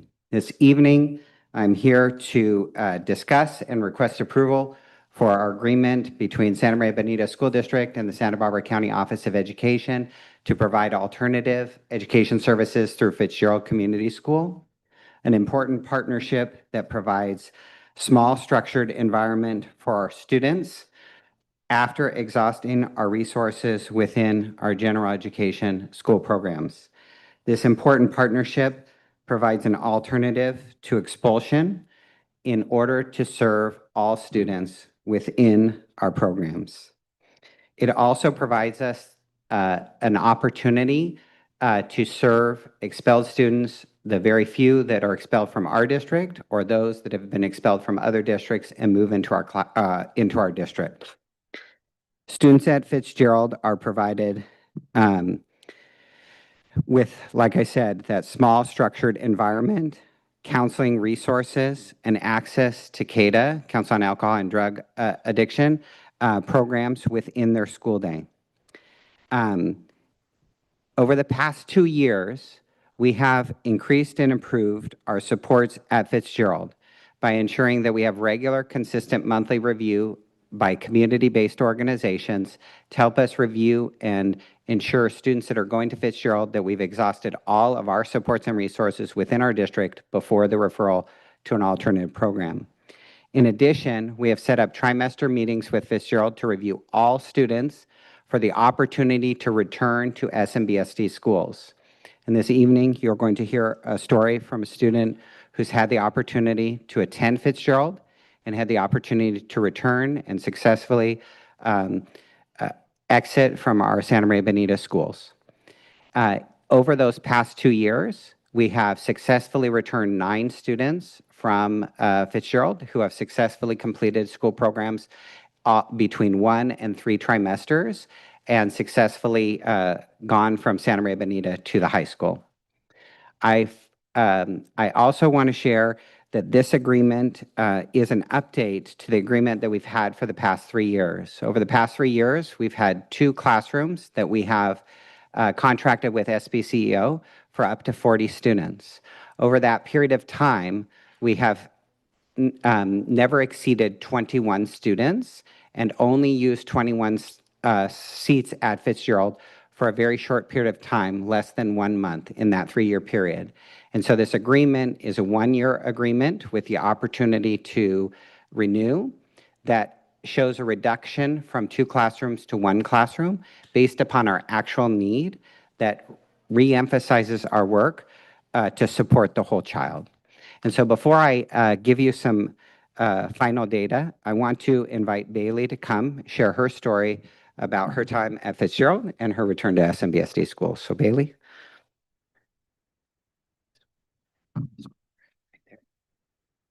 Okay, yeah. Good evening. My name is Bailey. Not too long ago, my education was in a really tough place. I was missing class constantly, and I felt internally disconnected from my school because I couldn't find my place in that environment. I was eventually referred to the Fitzgerald Community School. At first, I didn't know what to expect, but going to Fitzgerald changed everything for me. It gave me the space to reset. I finally locked in, put my head down, and refocused on my education. But I didn't do it alone. A huge part of my turnaround was my dad. He stepped up in a major way, becoming incredibly involved and supportive of my schooling. Having him in my corner, pushing me every single day made all the difference. Looking back at the time, there are a few specific things that really changed the game for me. What made me successful was the smaller settings, classes, and teachers. I also wouldn't be standing here tonight without the incredible people who refused to give up on me. I want to give a special thank you to the people who helped me the most. My dad, for always believing me I could turn things around. The teachers and Mr. V for always pushing me to do my best and completing all my work. Jessica for constantly checking in to make sure I was okay, encouraging me to make good choices. Because of that support and because I chose to work hard, I earned my way back to walk across the stage with my friends at the end of 8th grade. I'm proud to say I'm back. I'm attending class and I'm on track. My time at Fitzgerald didn't define me, it helped me. Thank you for investing in school and programs that give students like me a second chance to succeed. Thank you.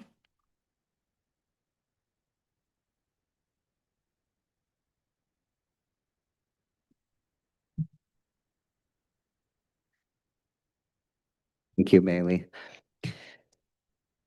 So with that, I have a couple things on the slide deck here that I wanted to share that also illustrates how our overall school programs have been able to reduce our suspension rates over the last 2 years. The graph you see in front of you, the blue lines represent suspension rates for the full school year ending June 2024. The red is the full up to today within our current school year programs. And what you see on the far left is the suspension rates for Santa Maria Bonita, and then each of our junior highs in order: Arianas, El Camino, Fessler, and Tommy Kunst. And what you see is a huge decline in our overall suspension rates. While we continue to see behaviors that require students to be suspended from school, we see an integrated system of care for the whole child that includes our counseling supports, our wellness coaches, our school-based therapists, our partnerships internally and externally to our district with partners like Family Services Agency, Fighting Back, and Effective School Solutions, as well as CADA, and this partnership with SBCEO for Fitzgerald Community School is part of that overall systems of support. As Bailey talked about, her mentor Jessica from Fighting Back continues to be a support for her in high school, as well as their other resources that have helped her and her family be successful in that transition to and return from Fitzgerald.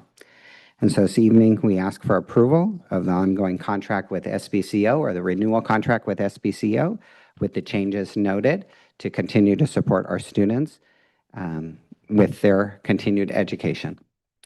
Any questions? Mr. Valencia?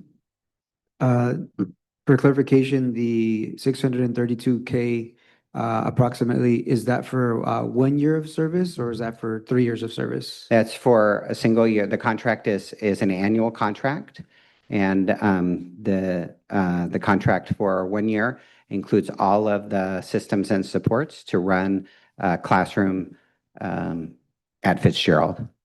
And how do we know that that's like a reasonable amount? Because I imagine there's not a lot of Fitzgeralds, right, out in our community, right? It's like Fitzgerald and Santa Barbara County Office of Education is the sole alternative education program within our community.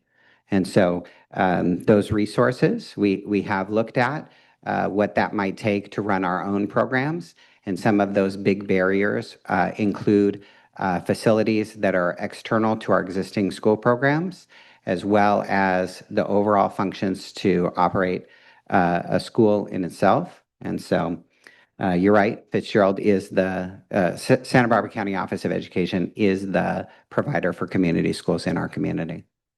And could you go into a little bit more detail of what we get for the 632K? I know you mentioned some of them, but could you elaborate? Like, does that include, specifically 3 teachers or, could you go into a little bit more detail? It's all of the structures necessary to operate a single classroom on our behalf. And that includes a portion of administrative costs, both administrative level and administrative support staff. It includes the facilities. It includes the cost of providing meals for students. It includes the professional development for teachers. It includes the necessary teachers, counselors, and support instructors, as well as security. And so it's all inclusive of the programs there, with the one exception that our special education services continue to be provided by Santa Maria Bonita. These are our students, whether they're attending school within our district or within the county programs that we contract for. And so our students at Fitzgerald are served, their special education resources are served with our district staff. Yeah, that makes a lot more sense when you include all those things, right, into the cost. And so what type of comparisons are you able to make to ensure that these services are reasonably priced? So how do you know we're getting a good? Yeah, so one of those things that we looked at in terms of cost was the usage of 2 classrooms versus 1 classroom, and the actual usage over the past several years. As I noted, we have used 1 additional classroom, 1 seat in addition to 20 over the last 4 years for a very short period of time. And so the cost on top of this to operate a second classroom is a significant cost savings, approximately $300,000 to $350,000 annually in cost savings that we've been very mindful of in looking at our approach moving forward. Thank you. Ms. Cordero? Are students from Guadalupe or Orchid or Cuyama included since Fitzgerald is the only alternative for students prior to being high school level? Part of our MOU with the County Office of Education is that we are contracting for the 20 seats in the classroom, and that part of that MOU is that if a student from another district was to come to Fitzgerald, that we would make arrangements with the other district to fund that. Thank you. Yeah, that's a great question. Mr. Lara. I just want to thank you for your presentation. But young lady, coming from me as a board member, I'm very proud to see you come back into our school district and to graduate. And I know you made your dad proud, and I'm proud of your dad for sticking with you and everybody else that you look for support. But always remember, and I tell this to my kids and everybody, you can be whatever you want to be as long as you feel it in your heart and don't let anybody tell you else different. So congratulations. I'm very proud of you.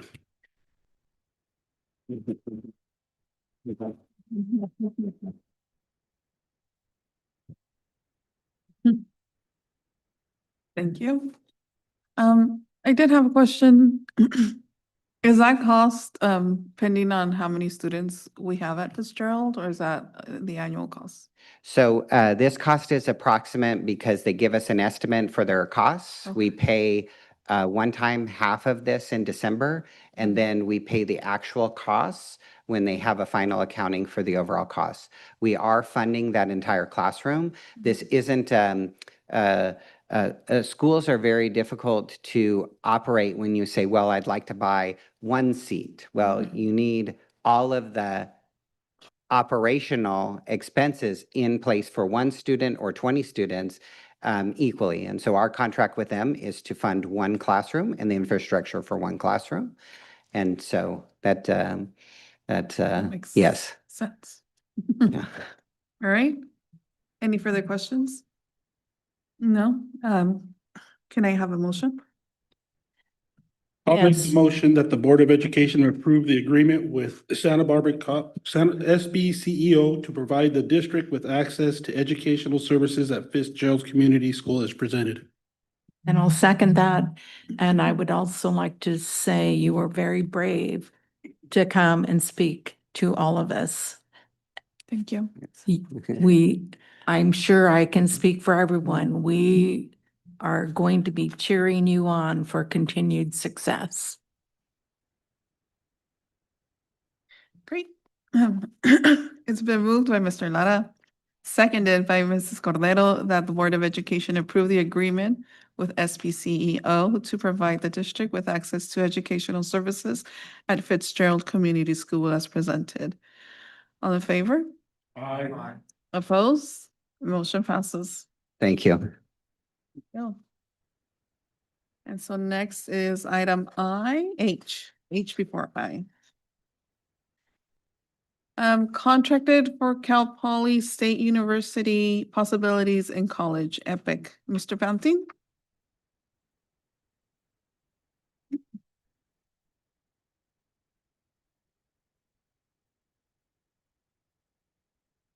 Ask them if it's for this, is this the one with the students? Yeah, they're coming. All suited up. Are both items H and I for with the students, Mr. Pantin? Both H and I items are with the students? Yes. Okay. So we'll start with H. Do you have your microphone on? Now it is. Thank you, Dr. McDuffie. Thank you. Good evening, board members, Dr. McDuffie, cabinet, audience. Thank you very much. Santa Maria Bonita Migrant Education Program has been a very active partner with Cal Poly University. San Luis Obispo for about, I would say, 17 years. Throughout the years, we have sent, I would say, about close to 650 migrant students to Cal Poly, to the engineering possibilities in college. Students grade 6 through 8 for a long week of learning of engineering programs. Migrant students learn about the different fields of engineering, from aerospace all the way up to software engineering and learning by doing hands-on approach. And the main goal of the EPIC program is to educate our migrant students about engineering, inspire migrant students to pursue engineering, to build confidence in a student's ability to succeed, introduce students the rigor and expectations for the college experience.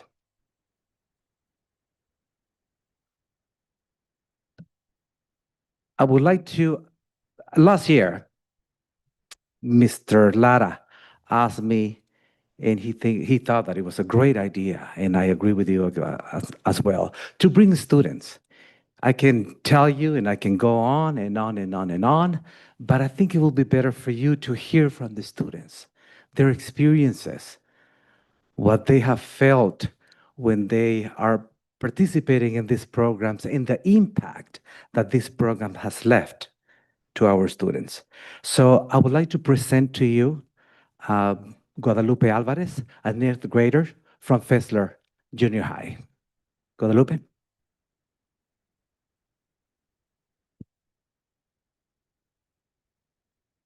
Yeah. They want to see you.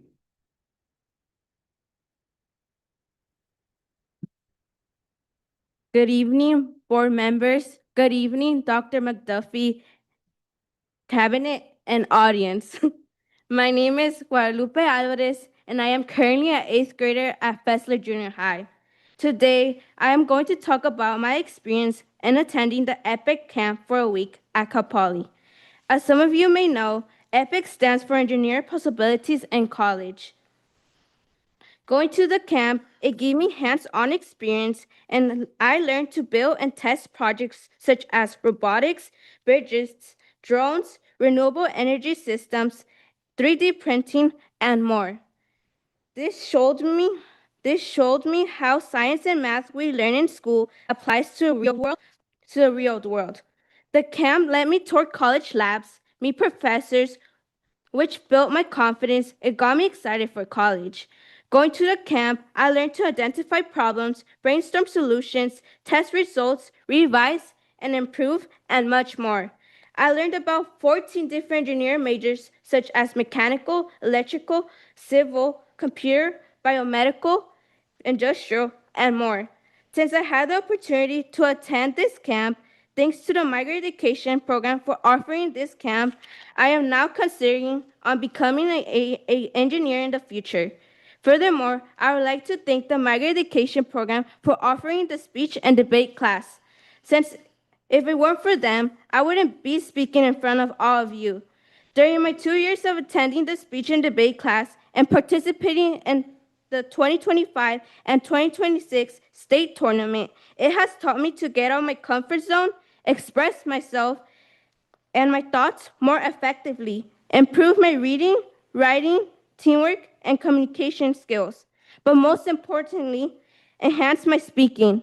Overall, I would like to encourage you all to keep supporting and funding this program. The Migrant Education Program is truly a wonderful program who helped me, and I am sure it helped many others like seen this evening. Thank you.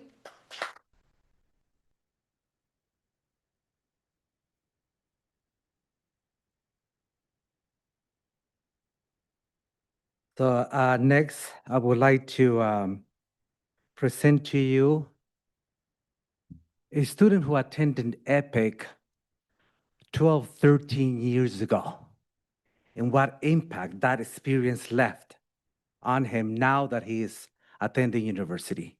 So, Christian Velasco.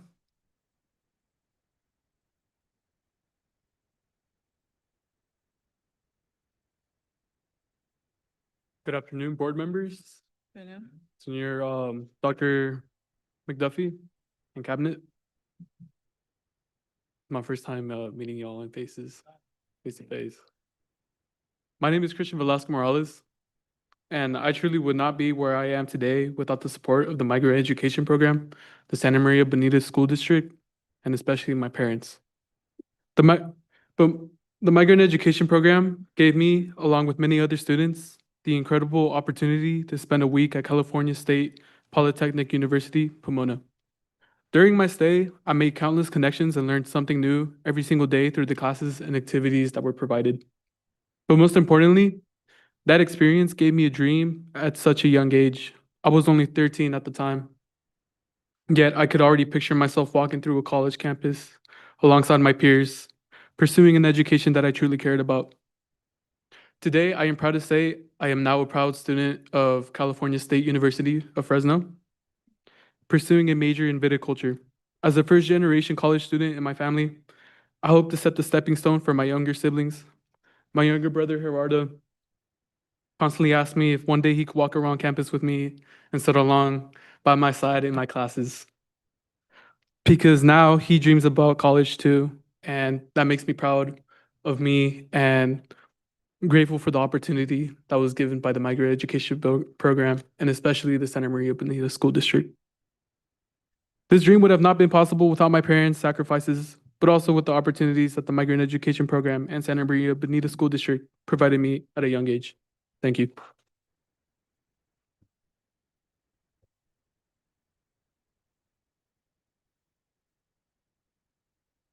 Our next speaker will be the mother of Christian, how she feels about what Christian has done and has overcome in order for him to be where he's at right now. So, Jacinta?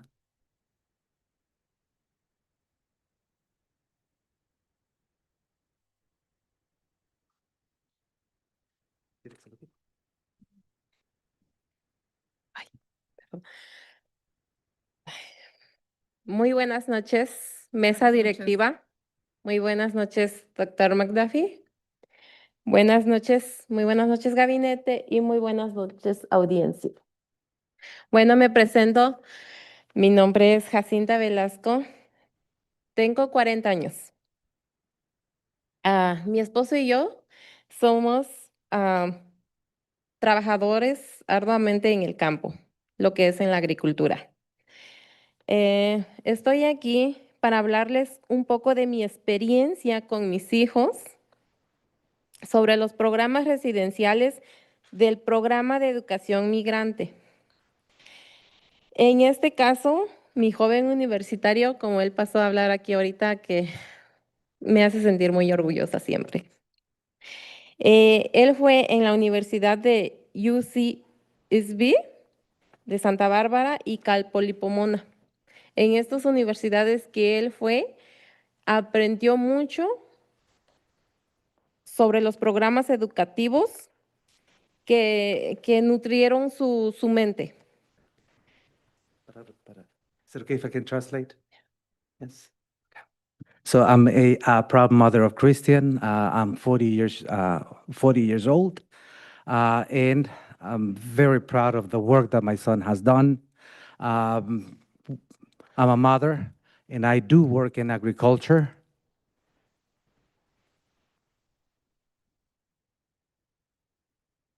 Que nutrieron su mente de mi muchacho, porque antes de ir a estas universidades, él tenía otras metas, que no era ir a la universidad, pero cuando él fue a estos programas residenciales por 5 días,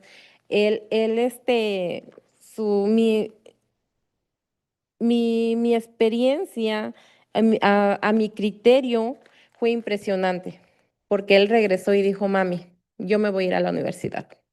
Yo no voy a ir a trabajar como tú trabajas en el campo. Mr. Penting, we have translating services in Okay, the back, perfect. and they'll be doing that at the end. Wonderful. Thank you. That's it. That's okay. Porque quiero tener más oportunidades de trabajo.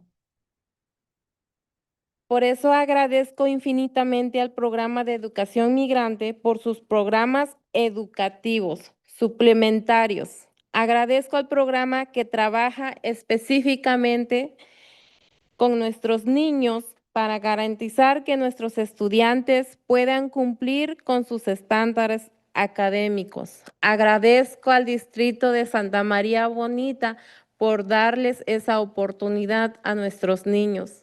Y también, por último, agradezco al director del programa, porque sin él este programa no estaría floreciendo.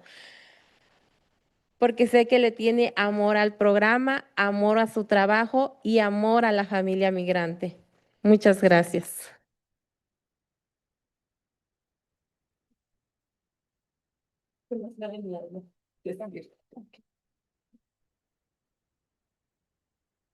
Good evening, board members. Um, the programs, the, sorry, the experience that my son had in university and all the what I can see him doing are positive to his career or his life. Just to have the opportunity of having a job. And I'm very thankful to the programs that the migrant program provide for him. And all these, all the different experiences that he had when he experimented all these different uh, trips that he did during his school years within Santa Maria Bonita. I'm very thankful that you provide all that for him. And thank you so much.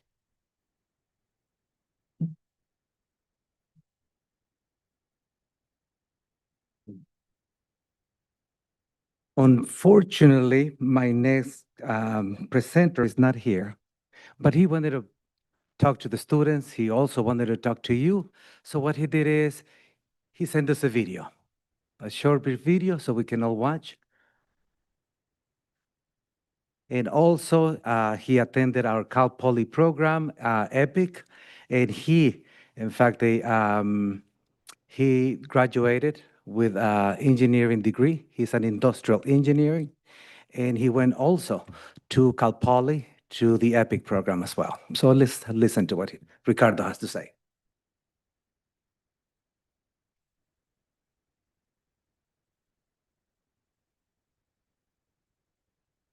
McDuffie, cabinet members, and members of the board. My name is Ricardo De Leon, and I am truly honored to have the opportunity to share how both the Santa Maria Bonita School District and the migrant program played a major role in my success and helped shape the person I am today. Growing up as a migrant student came with challenges. Constant moving, language barriers, and financial struggles often made higher education and future opportunities feel distant and at times unattainable. But as a child, I was enrolled in the migrant program, and that experience changed the direction of my life. One of the experiences that had the greatest impact on me was participating in the EPIC program through migrant education. Through this program, we visited Cal Poly San Luis Obispo and were introduced to the field of engineering. We toured labs, spoke with professors, and participated in hands-on activities that made college and engineering feel real and possible for someone like me. For the first time, I could truly picture myself as a college student. That experience not only inspired me to pursue engineering, but ultimately led me to becoming a proud Cal Poly San Luis Obispo industrial engineering graduate. Another experience that deeply impacted me was participating in the close-up program trip to Washington, D.C. through migrant education. I had the opportunity to visit the Capitol, the Senate, and the White House, places I have only seen in textbooks or on television. But beyond the landmarks themselves, the trip taught me something even more valuable: the importance of networking, building connections, and stepping outside of your comfort zone to create opportunities for yourself and broaden your perspective. These are the values I carried with me into graduate school, where I earned my Master of Science in Project Management from Arizona State University as a summa cum laude graduate. The migrant program gave me much more than academic support. It opened doors to education that eventually led to becoming the successful senior project manager I am today, along with the knowledge that completely changed my understanding of what was possible for my future. As a first-generation student, there are many things in my family that them and I were never exposed to in terms of financial literacy, retirement planning, investment accounts, loan structures, or even understanding how taxes work. Through my educational journey and professional experiences made that possible by this program, I gained knowledge about things like 401ks, Roth IRAs, individual investment accounts, and financial planning strategies that I can now bring back to my family and share with my younger siblings and other first-generation students like myself. To me, this is one of the most powerful impacts of this program. It does not just change one student's life, it creates a ripple effect that uplifts families, future generations, and entire communities. I share my story because I know there are many students today who are where I once was. Students who simply need someone to invest in them and give them the opportunity to realize their full potential. I am just one example of the impact this program can have, and I know without a shadow of a doubt that our stories will not be the last you ever hear. Thank you for your time.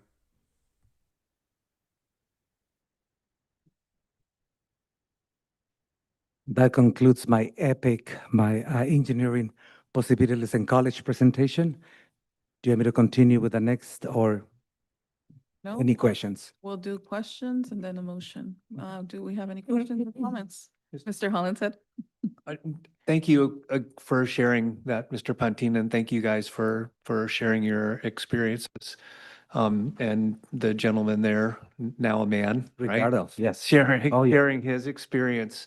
I think we've asked and talked before in many of these presentations about the impact it makes on the one student, but he said so well about the impact that those ripple effects have on the kids around them. Exactly. And so I think I've asked you the question before around the DC trip and some of the other wonderful migrant programs. How are the students chosen? Because I know we can't take obviously all the migrant students. And then how in turn do the other students get to hear this knowledge or the experiences of their classmates or the other folks involved in the program? So just as he said, if they didn't get a chance to go to Washington, D.C., or they didn't get a chance to go to Epic, they're still getting that share out of what the experience meant to them and being able to see themselves in college. Yes, they do. During our parent meetings, our students are also students that have participated in the Washington, D.C. program, let's say, where we used to take 40 students. They are invited to come to our parent meetings and talk to other parents and students that attend our meetings as well. So yes, that knowledge is being spread out. Yes. Yeah, no, thank you. And students are being chosen. We have about 600 migrant students attending our migrants out of the schools, after school programs. Keep in mind that this EPIC, Engineering Possibilities in College, through Cal Poly, is only for 6th, 7th, and 8th graders. Okay, so we know that junior highs, we invite pretty much in order to get 40 students, we need to make around probably 300 to 400 phone calls in order to select, because there's some, keep in mind that our migrant parents are very mobile. And in some cases, they are not when this trip is going to take place, June 28th through July 2nd. Many of our migrant parents are following the crops. Yeah, it's peak season. Yes, and they are not here. So we're very happy that we are sending these 40 students to EPIC. Hopefully in 12, 13 years, we're gonna see them come back and share their stories as we are doing it right now. Wonderful. Any other questions, concerns, comments?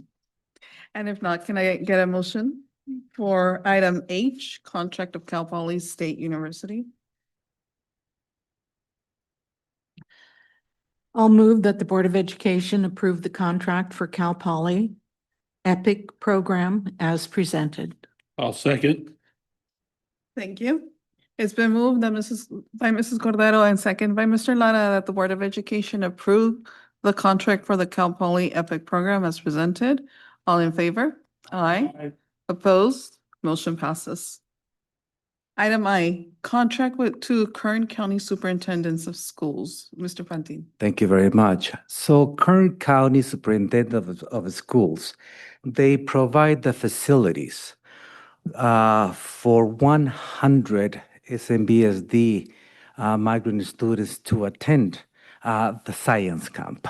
Okay, so the main goal is to provide an outdoor science and conservation education, provide pupils with instructional supplies, provide food room, boarding for migrant students, also provide all safety equipment. So our migrant students spend those 5 days and 4 nights at Camp Keep by the Sea, which is just right there in San Luis Obispo. They also provide 9 teachers or naturalists, that's how they call it, and they provide lessons to our 100 migrant students those 5 days where they stay. The objective of the program is to develop students' appreciation, respect, understanding of humans' relationship with nature. During the week at the camp, students will participate in diverse learning activities such as journal writing, team building activities, campfires, science standards lesson, leadership activities. Students will be departing from this wonderful building, Sousa Center, on June 22nd at 9 o'clock, and they will be coming back on June 26th. Our migrant staff will be taking the students to Camp Keep by the Sea. In addition, migrant staff will go to make sure that students are coming back safe. Yes. So I have these wonderful, another wonderful students that would like to come and share her experience at Camp Keep by the Sea. So I would like to introduce to you or present to you Neidelin de Jesus.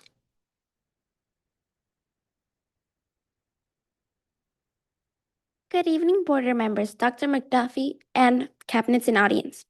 I want to sincerely thank the board members for giving me the opportunity to attend the Science Camp Keep by the Sea sponsored by the Migrant Program last year. The experience meant something that I could truly, then more than I could truly express. Before the camp, science was something I enjoyed in school. But during those days, it became something that I could truly expect in my future. I was surrounded by inspiring teachers and students who encouraged me to think bigger and ask questions, believe in my abilities. Not only I learned about science, but also about confidence, teamwork, and perseverance. Because of your support, I was able to experience something that opened my mind into new possibilities and motivated me to work toward my goals. Opportunities like this can truly change a student's life. And I am deeply grateful for you making this possible for me.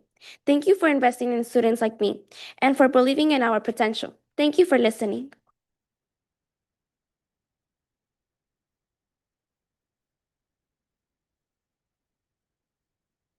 Thank you, Natalie. I'm done. So Natalie's dad also would like to say a few words to you, board members. Señor Ordaz.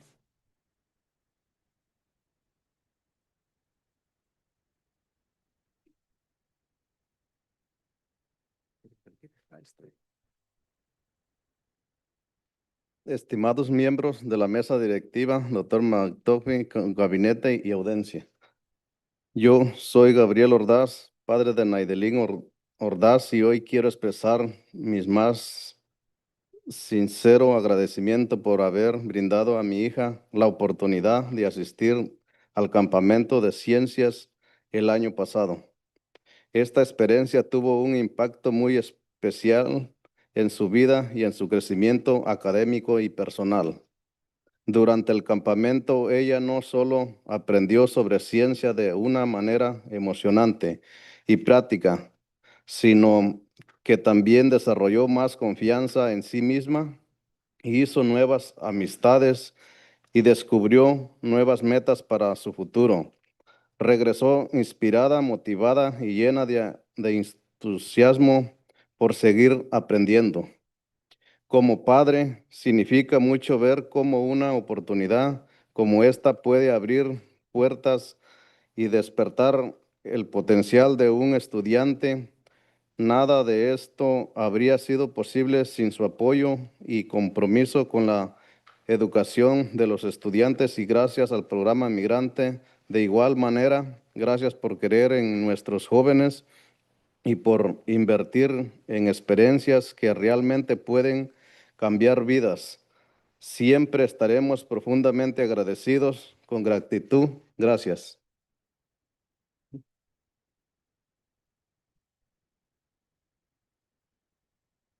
Good evening, board members. I'm the parent of Magdalene. Thank you for the opportunity for her to learn about science, make friends during those trips. She came back home inspired and ready to learn. These open doors for her, let her see her potential, and could not she couldn't done that without, having this experience. I'm very thankful for the opportunities that the children get, especially my daughter. Thank you to the migrant program. And this program, it's a great program that helps the students to be successful. Thank you.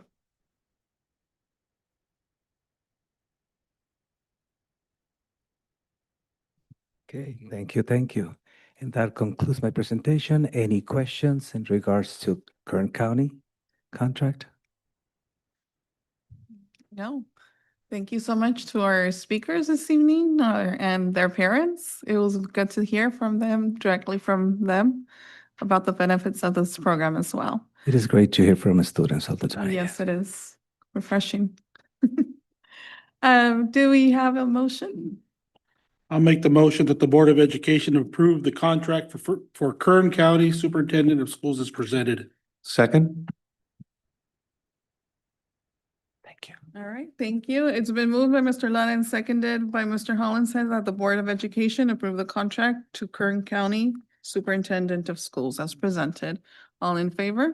Aye. Opposed? Motion passes.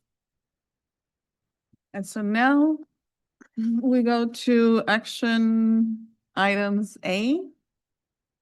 Resolution 2529, Mental Health Awareness Month. Dr. McDuffie? Or do we give him a break too? Okay. Thank you, President Cabral. Mental Health Awareness Month, observed annually in May, presents an opportunity for schools to amplify efforts in raising awareness, providing education, and promoting initiatives that prioritize mental health and emotional well-being within the school community. The attached resolution 25-29, Mental Health Awareness Month, is presented for the board's review and approval. Do we have any questions? No?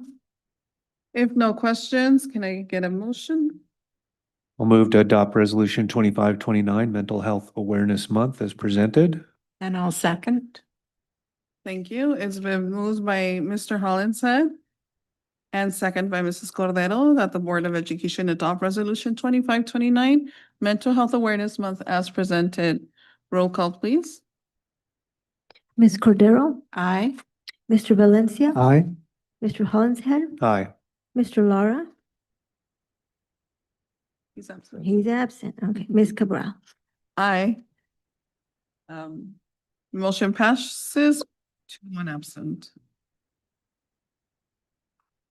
Item B, Resolution 2530, Order of Election. Dr. McDuffie? Thank you, President Cabral. The statewide general election will be held on Tuesday, November 3rd, 2026. On this date, the Santa Maria Bonita School District Governing Board members will be elected to fill terms that will expire on December 11th, 2026. Terms expiring are those of Luz Maria Cabral, Trustee Area Number 1, and Ricky Lara, Trustee Area Number 2. Resolution 25-30 indicates the date and purpose of this election. The resolution is provided by the Santa Barbara County Education Office. Are there any questions regarding Resolution 2530? Can I get a motion? I'll move that the Board of Education adopt Resolution 25-30, Order of Election as presented. Second. Thank you. Me too. It's been moved by Mrs. Cordero and seconded by Mr. Hollinshead that the Board of Education adopt Resolutions 2530, Order of Election as presented. Roll call, please. Ms. Cordero? Aye. Mr. Valencia? Aye. Mr. Hollinshead? Aye. Mr. Lara? Aye. Mrs. Cabral? Aye, motion passes. Resolution 2531, Candidate Statements for Qualifications. Dr. McDuffie? Thank you, President Cabral. The statewide general election will be held on November 3rd, 2026. On this date, two Santa Maria Bonita School District Governing Board members will be elected to fill terms that will expire on December 11th, 2026. Resolution 2531 requires that the present board adopt certain policies regarding candidate statements. Can I get a motion? I'll move that the Board of Education adopt Resolution 25-31, candidate statements as presented. I'll second. Thank you. It's been moved by Mrs. Cordero and seconded by Mr. Lara that the Board of Education adopt Resolution 2531, candidate statements as presented. Roll call, please. Ms. Cordero? Aye. Mr. Valencia? Aye. Mr. Hollingshead? Aye. Mr. Lara? Aye. Ms. Cabral? Aye. I feel like I'm missing something. Next, item D, notice of elective offices to be filled. Yes, sorry. Thank you, President Cabral. The statewide general election will be held on Tuesday, November 3rd, 2026. On this date, Santa Maria Bonita School District Governing Board members will be elected to fill terms that will expire on December 11th, 2026. The four terms expiring are those Luz Maria Cabral, trustee area number 1, and Ricky Laura, trustee area number 2. Thank you. Any questions or a motion? I'll move to approve notice of elective offices to be filled as presented. And I'll second. Thank you. It's been moved by Mr. Hollingshead and seconded by Mrs. Cordero that the Board of Education approve notice of elective offices to be filled as presented. All in favor? Aye. Opposed? Motion passes. Just to note, the item before motion passed as well, before we went to the next item, so. Yeah, it was roll call, but, You can do roll. no, No, it's. yeah, it passed. Yeah. It passed, but it wasn't verbally recorded, the motion passed. That's all. Previous one. Yes, the previous one. Previous. It passed. Sorry about that. A, B, C, D, E. So now we're moving on to J. Declaration of need for fully qualified educators for 2026, 2027. Yeah. No? F. F. F? I Mhm. missed the letter? I'm sorry. Contract. Oh, gosh.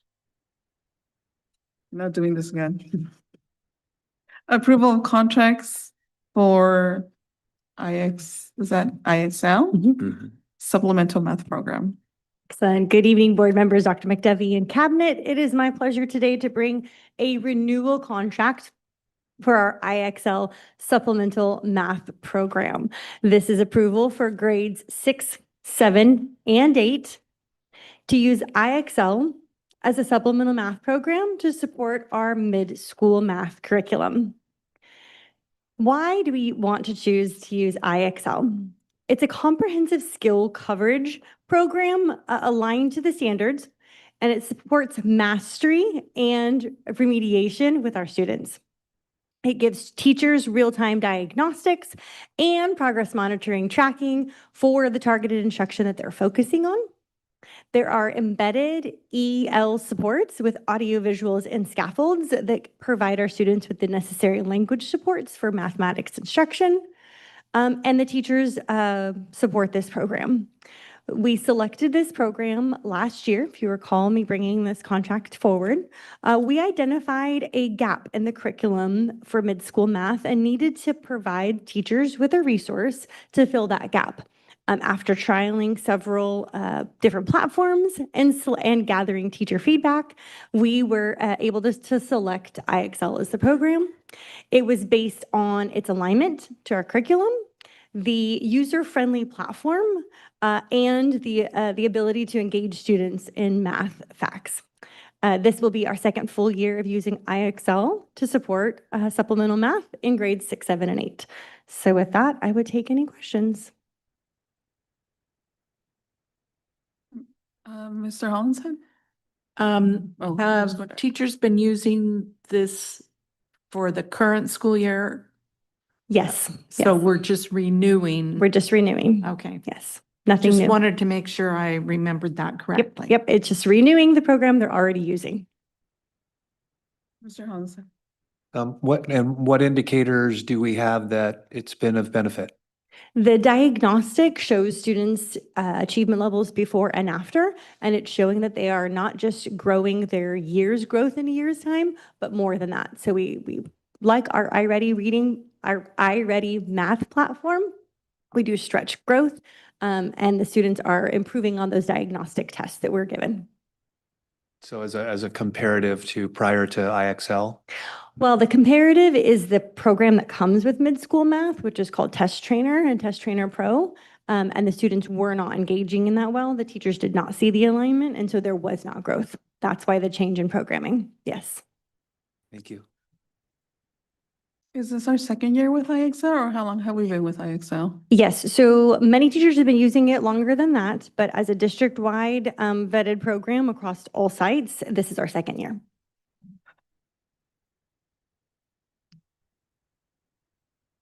Okay, if no further questions, can I get a motion?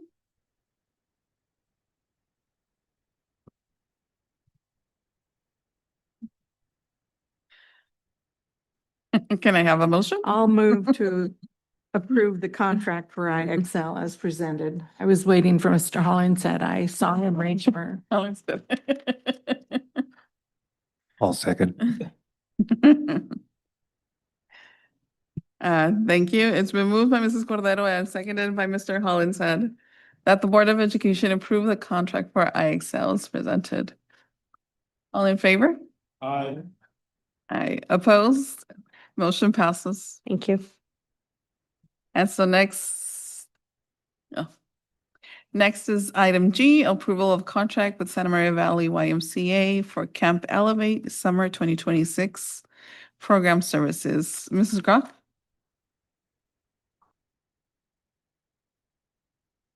Good evening. I come to you this evening to bring to you a renewal contract with our community partners at the YMCA. So during our Camp Elevate summer school program, we have staff in the morning doing academics, staff in the afternoon doing enrichment, and we have office staff covering the entire 9-hour day for students. The YMCA specifically supports us with those enrichment groupings in the afternoon. So our enrichment providers are both certificated and classified SMBSD employees, but we do not provide sub coverage for them if they are out for any reason. And we also have found that having one community liaison in the office is not enough staff support to provide for early sign-outs and releases. And then we also need people to organize kids to get to the buses correctly. So the YMCA will provide for us 29 staff members at our 7 Camp Elevate sites. So 5 at most sites and 3 at our smaller sites. They also provide one manager who oversees all 29 of their employees and the program. The YMCA staff will work from 12:30 to 4:30 every Camp Elevate day, and then also 30 minutes of setup and cleanup. And basically, they monitor and supervise student transitions. They also support the attendance taking because it's paper rosters.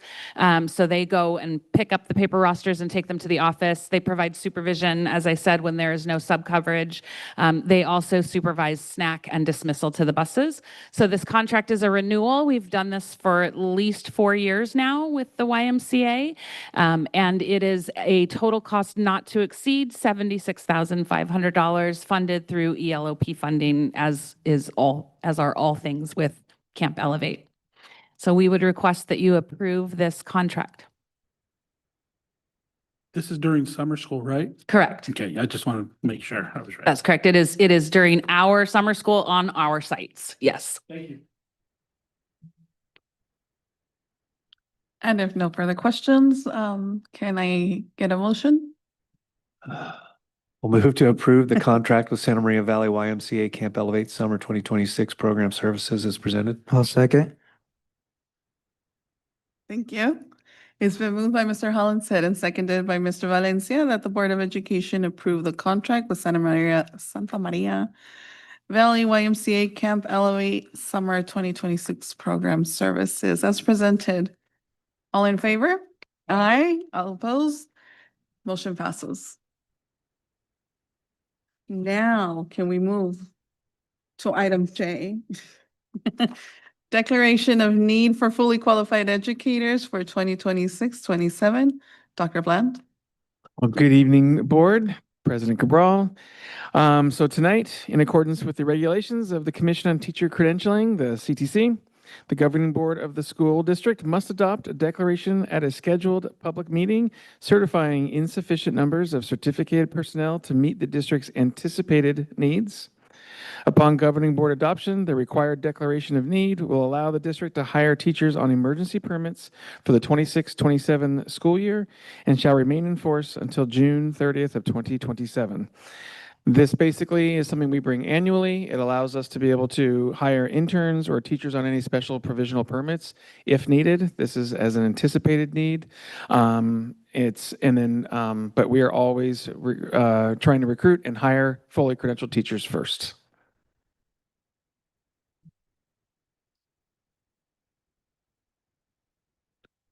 How many new credential teachers do we have coming in for the next school year? Do you know? I mean, after the, Off the top of my head, I don't know right now, but I can certainly get that number for you and give it to you afterwards. okay. I'd like to know that. Thank you.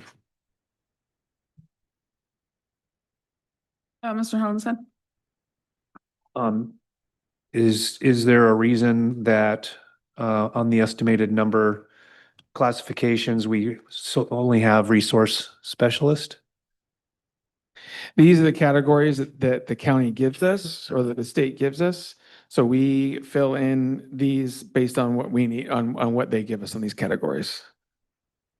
You don't need any of those. You don't think we'll need any of the other ones, I guess? is what- Based on what our anticipated needs are right now, correct.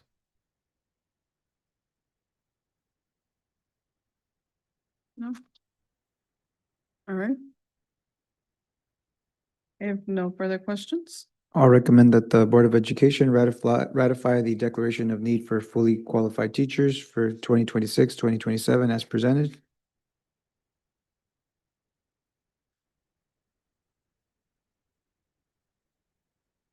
Thank you. It's been moved by Mr. Valencia and seconded by Mrs. Cordero that the Board of Education ratify the declaration of need for fully qualified educators for 2026-27 as presented. All in favor? Aye.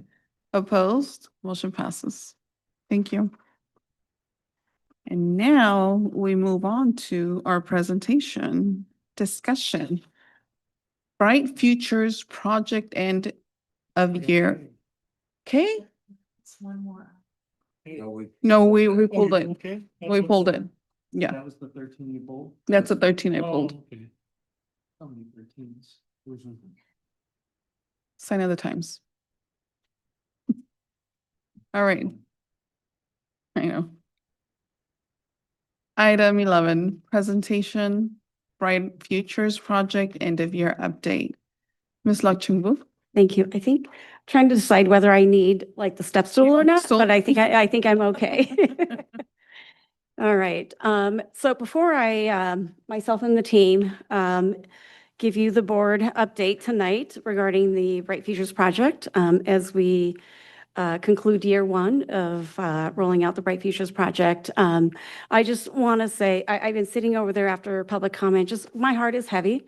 And I want to acknowledge that there's a lot going on in our district. I was thinking earlier when we were going to be presenting right after all the public comment, I was like, how do I get up here to celebrate some of the accomplishments that we've made this year without acknowledging the challenges, the hurt, the pain that our community is experiencing. So I just want, if folks are still listening, I just want to say, I hear you.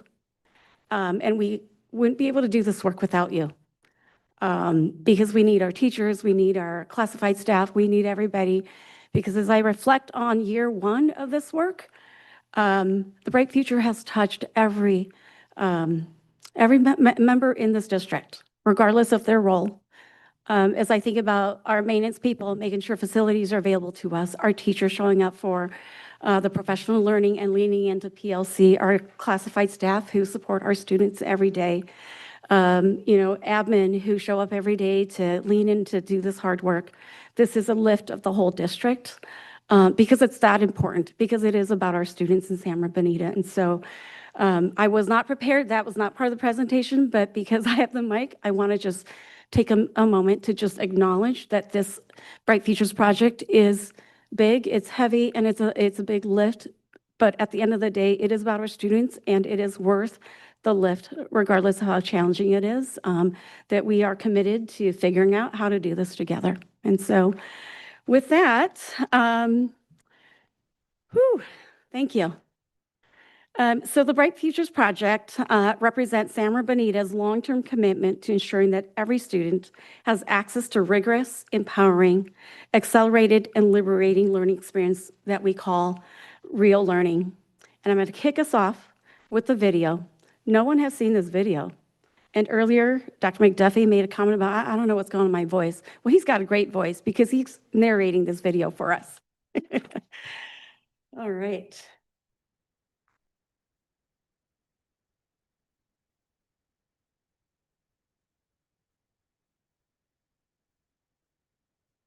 I'm not a PC person. Click right, click left. There we go.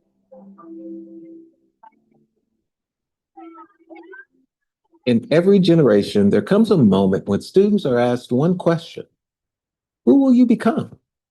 In the Santa Maria Bonita School District, we believe the answer to that question should never be left to chance. Because every student deserves more than an education. They deserve a future filled with possibility, purpose, and belonging. The Bright Futures Project is not just a program, it's the foundation of our vision for what education should be. It's our bold promise that every student will experience learning that is rigorous, empowering, accelerated, and liberating. We call it real learning. Our tagline says it all: removing barriers for real learning. This isn't just a slogan, it's our promise, our commitment to give every student in Santa Maria the opportunity, the support, and the freedom to learn in ways that prepares them for the future. Because this is not about checking boxes, it's about transformation. For too long, schools were designed around systems instead of students. Many learners felt unseen, disconnected, unsure of their place or their potential. But in Santa Maria Bonita, we asked a different question. What if we designed everything around the whole child? What if classrooms were alive with curiosity, spaces where challenge is welcome, and every student could leave knowing without a doubt their potential is limitless? The Bright Futures Project was born from a simple belief. When we center students, everything changes. Because real learning doesn't just prepare students for the future, it empowers them to create it. Through community schools, education extends beyond the classroom. In partnership with families and community, we support the whole child, academically, socially, and emotionally. Because when students feel safe, supported, and connected, they are ready to learn and ready to lead. In SMBSD schools, relationships come first. Restorative practices transform discipline into dialogue and mistakes into opportunities for growth. Student voice is honored, trust is rebuilt, community is strengthened. Learning in Santa Maria Bonita is no longer one size fits all. Through the Bright Futures Project, curriculum is aligned to purpose, rigor, and relevance. Students engage in meaningful work, solving real problems, exploring their passions, and preparing for college, career, and life. Through universal design for learning, we stop designing for the average student and started designing for every student. Students have voice and choice in how they learn and how they show what they know. Barriers are removed, strengths are elevated, potential is unlocked. This is more than a program. In the Santa Maria Bonita School District, the Bright Futures Project is a movement, a student-centered culture where passion is discovered, purpose is defined, and self-determination becomes reality, where students don't just prepare for the future, they create it. The Bright Futures Project is not a program, but a sustained strategic shift in how we deliver education across SMBSD. It reflects our commitment to equity, excellence, and the belief that every student deserves to be seen, supported, and inspired, no matter which school they attend.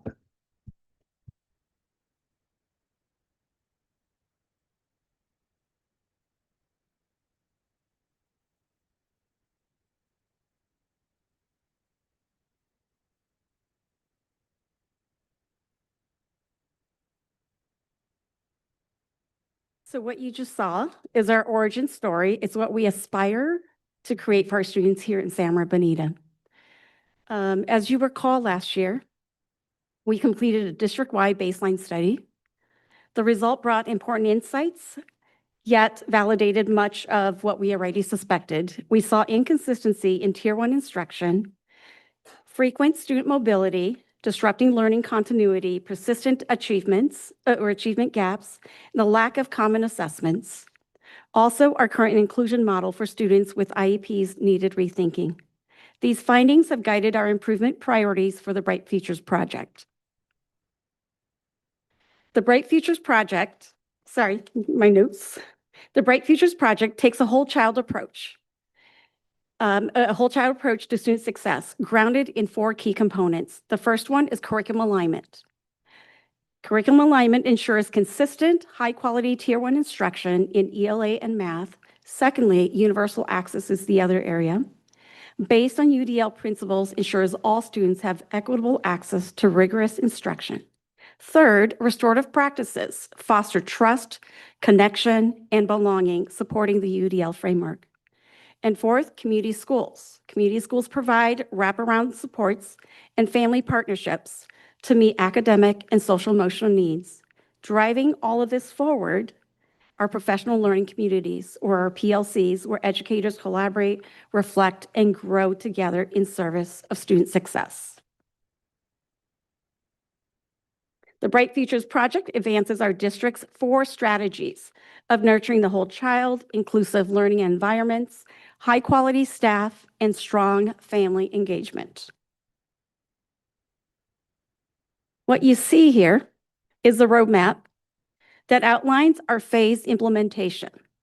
So during the 25-26 school year, so the year that we're ending now, we have focused on building the foundation or the floor for stronger, more consistent instruction across all schools.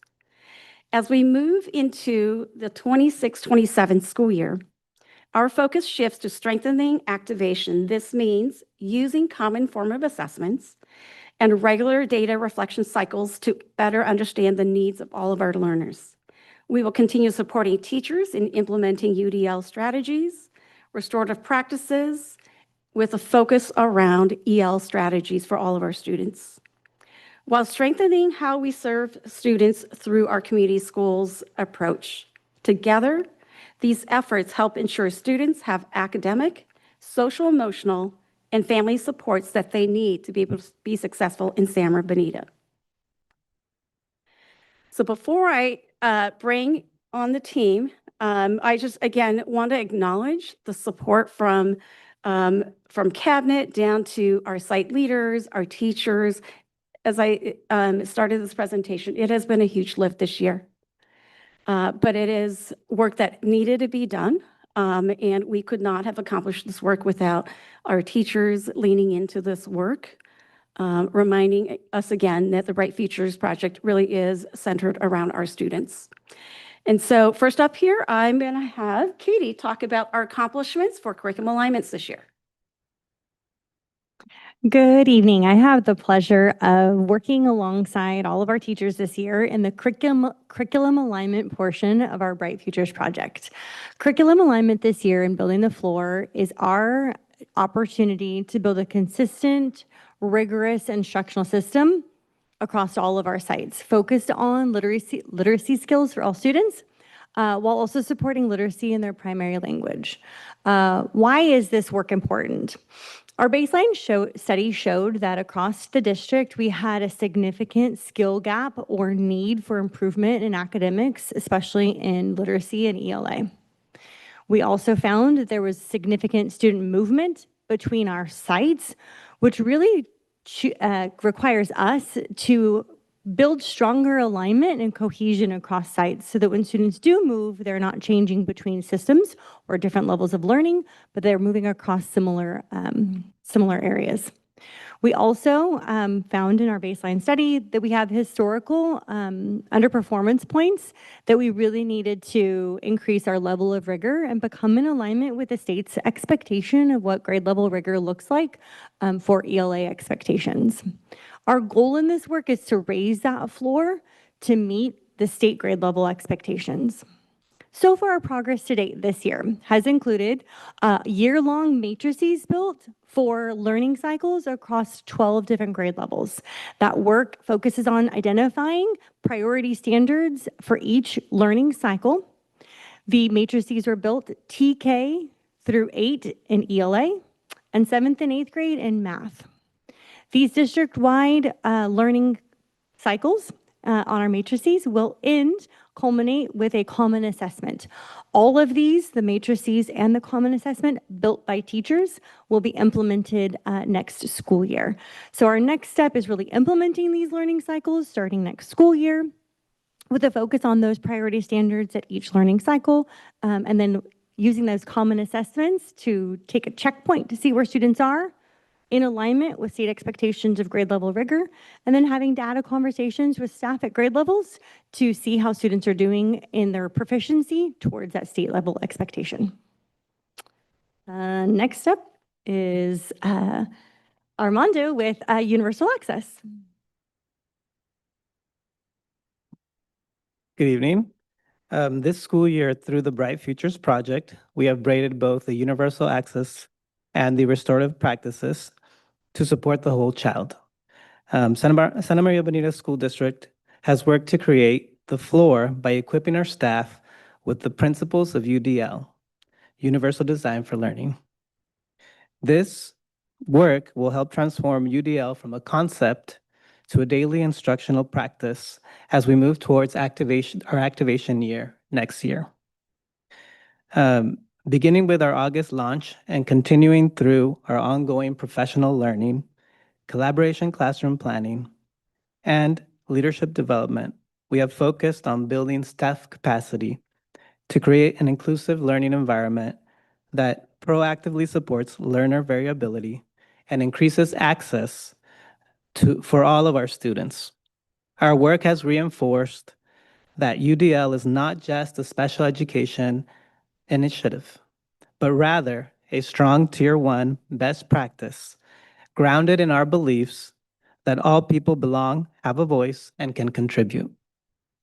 Through this effort, we are seeing growing collaboration, stronger inclusive practices, and a district-wide commitment to reducing barriers so that every child can meaningfully engage in learning.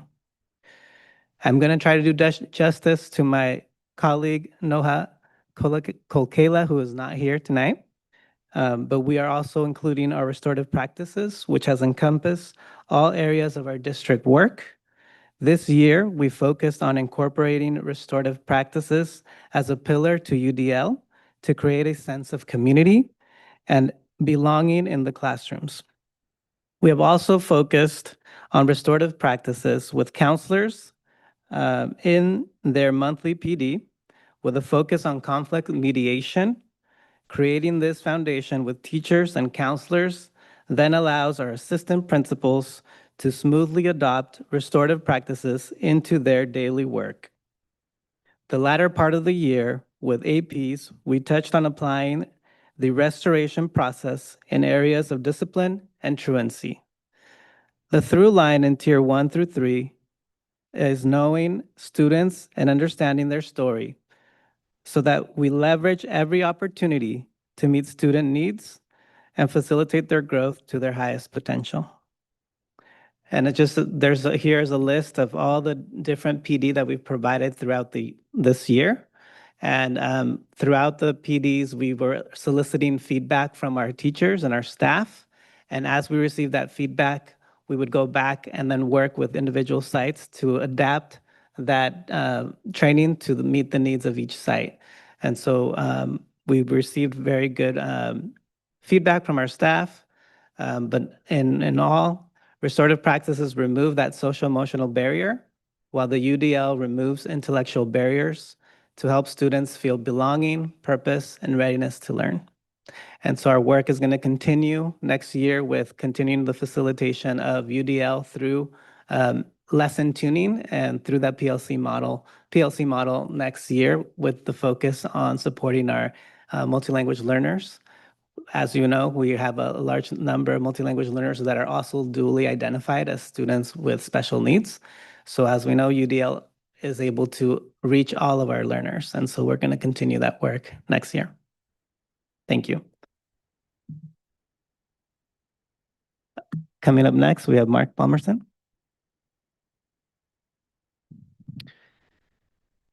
Our work of our school counselors is heavily focused on whole child support to ensure all people belong, have a voice, and can contribute.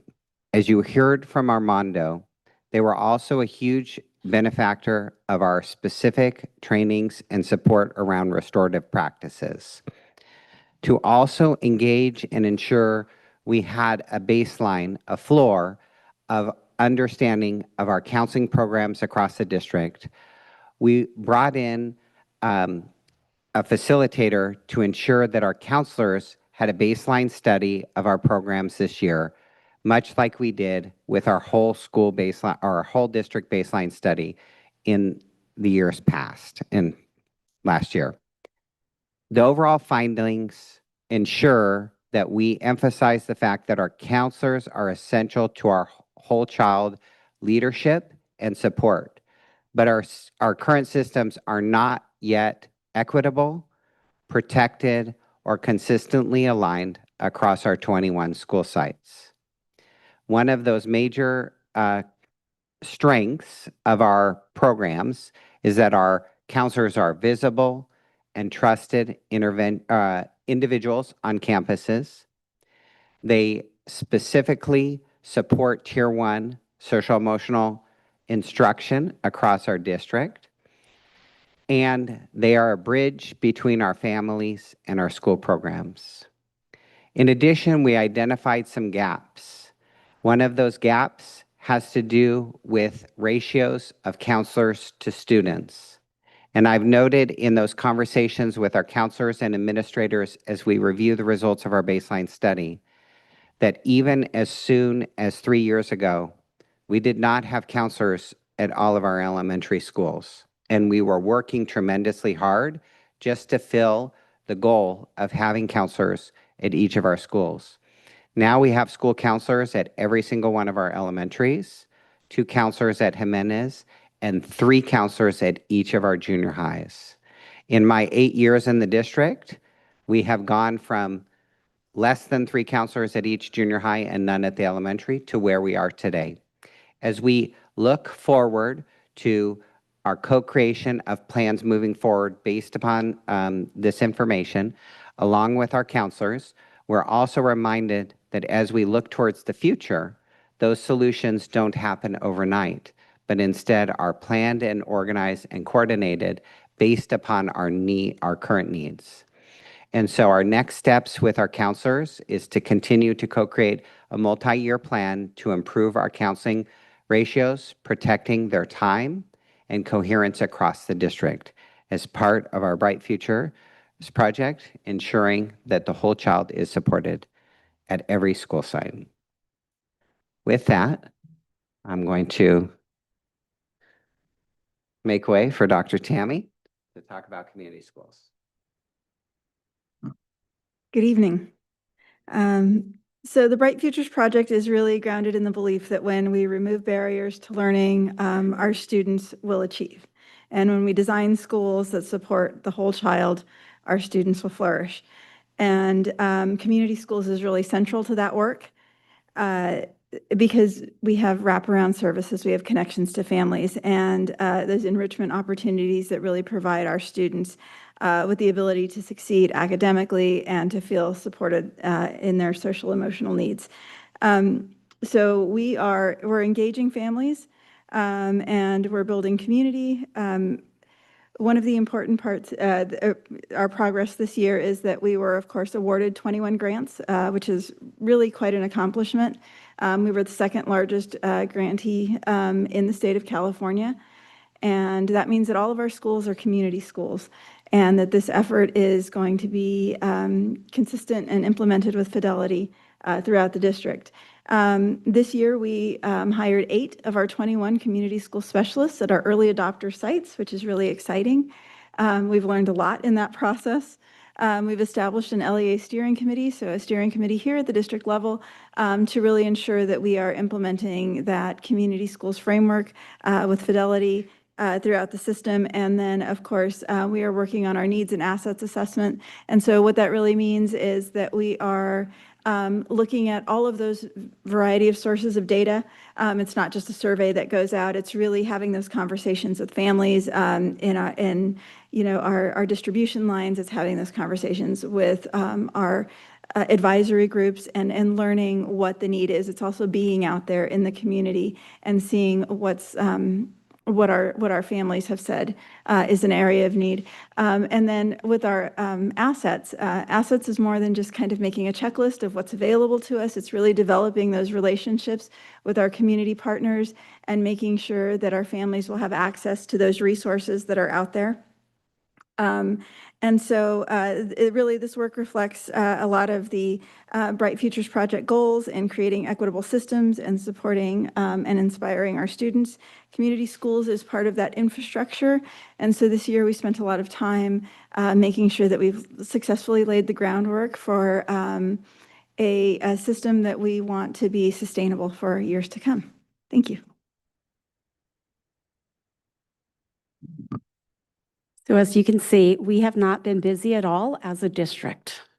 We haven't done much at all, but only to say it has been a huge lift on everybody's part, but it has been really, it's been good work. It's been hard work, and it's also heart work for many of us as well. So I leave you with this, our commitment. The Bright Futures Project is not a program, but a sustained strategic shift in how we deliver education across San Maria Bonita. It reflects our commitment to equity, excellence, and the belief that every student deserves to be seen, supported, and inspired, no matter which school they attend in San Maria Bonita. And so with that, we will take questions or comments. Do we have any questions? Mr. Hollinshead? Sorry. Dr. Castillo-Schiffer. Yeah. I'm ready. No, I think, after hearing everybody's discussion around what's happening, it all really kind of centers down to your topic. So sorry to bring you up first, but when one of your slides alluded to 8 schools having folks on their campus at this point, are those folks is their input being solicited then, obviously, to let you know what things are working and not working for the transition to those other schools, like there would be for a pilot or something? Absolutely. So those early adopter schools kind of understood that this was something that was new and that we would be implementing a framework. So the state gave us a framework, but not a to-do list. The idea is really that you make community schools work for your school and that it reflects the needs of the community. So those 8 early adopters have been instrumental in helping us determine what might be a good fit moving forward. And then as we bring on the second cohort of community school specialists, kind of essential training and things that we kind of must have in place.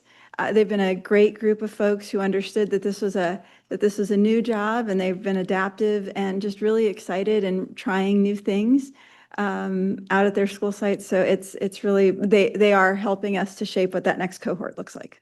Awesome. Oh, I knew you were going to ask me that and I wrote it down, but my paper's way over there. So let's see if I can do this off the top of my head. Fessler, El Camino, Tommy Kunst, Battles, Fairlawn, let's see, Oakley, Libin, and did I say Adam? There we go, Adam. Now I did. No, you did. That's all 8.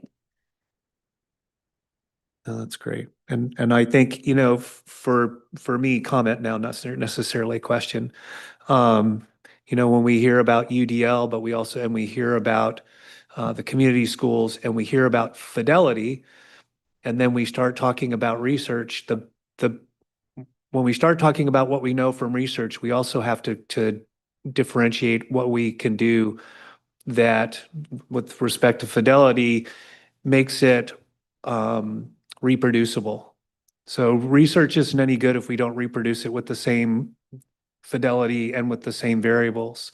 And that's where we kind of lose track, I think, sometimes of when we try to implement things. So I think, you know, from a staffing standpoint, and we've heard obviously a lot from our folks that are in the classroom, from a staffing port, putting the best people in, or the right people in the right positions is super important, but also having people like on the campuses doing the work. So I think if we want to do this with Fidelity, we have to really be sure that we're staffing things appropriately and listening to what those needs are as well, you know, not just programmatic or system things. But I would just encourage us to be really, really mindful of that, especially on those 8 campuses, right? And listening to what they see as needs and where we're going to be best served in that capacity. But thank you guys for a really comprehensive and tied together presentation. Really appreciate it. I have a question about restorative practices. And I can just an explanation on kind of what it looks like within the future, Better Futures program. I don't think I understood it. For restorative practices,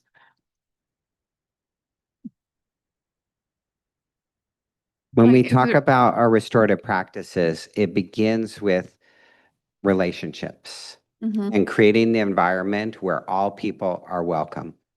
And so when we talk about a full restoration cycle, we begin with creating that place of belonging at every school site, in every classroom, and everywhere in our district. And so the foundational components of our restorative practices is to create that environment that can be restored when harm is created. And so then all of the next pieces come from there.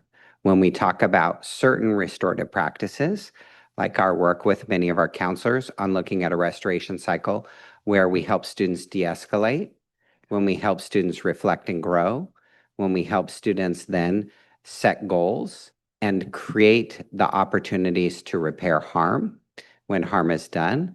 And then we talk about reentry into whatever that environment is.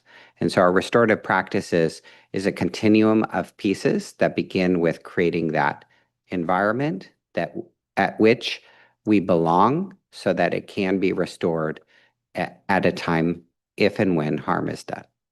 Okay. Does that help? Yes, that helps. I wasn't sure if it was something we were working with to work with the children or if it was something that we were trying to work with in the schools.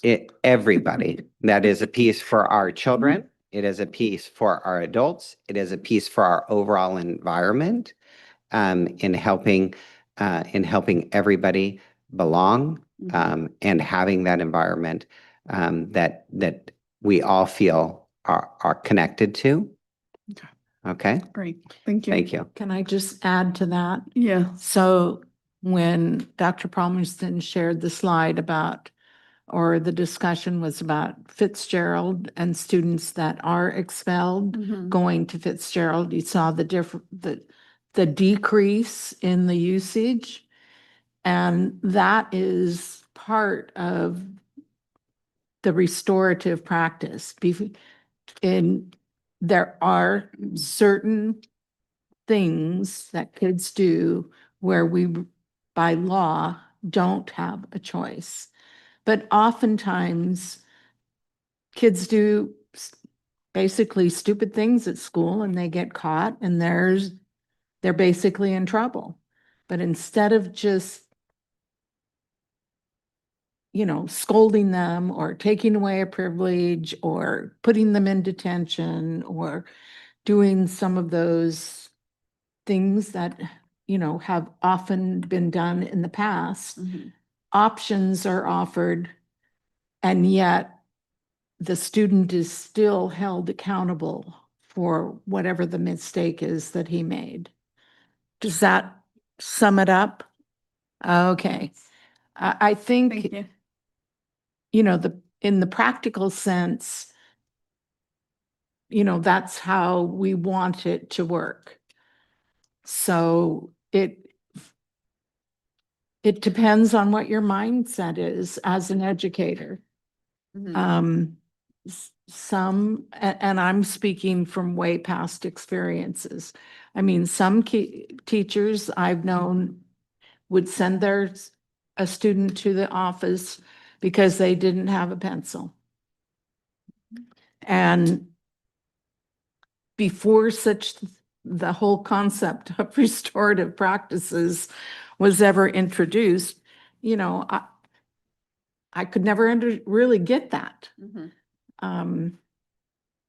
But we're working on improving, how we respond when students aren't prepared or when they provide responses that are not appropriate.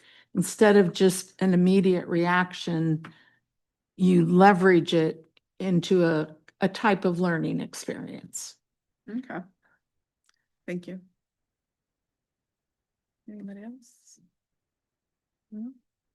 If no further questions or comments, the Board of Education acknowledges receipt of the Bright Futures Project update as presented. Thank you very much. All right. Moving on to item 14, new business. Do we have any new business this evening? All right. Moving on to item 15, Board and Superintendent reports. Mrs. Cordero?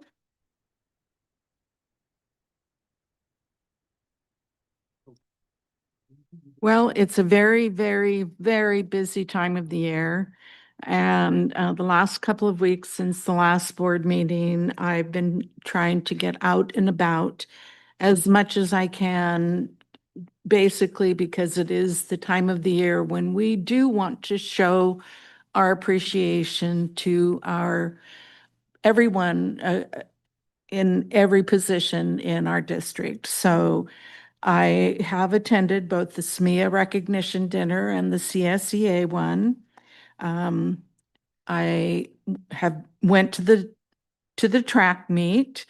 Last week was the open house and the reveal of the new mural out at Arianas Junior High. It is spectacular.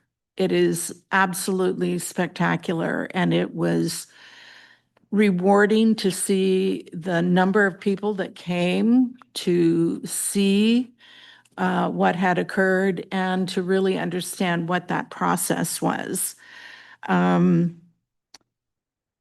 Susical, which was a combination of students performing from the 4 junior highs, was extremely delightful. I enjoyed myself immensely and really, bringing students together from Arianas, Fessler, El Camino, and Tommy Kuntz, working separately at their schools to do preparation and then coming together for practices was magical. And the result was extremely rewarding, I think, for the students, for the teachers involved, and for those of us that were an audience.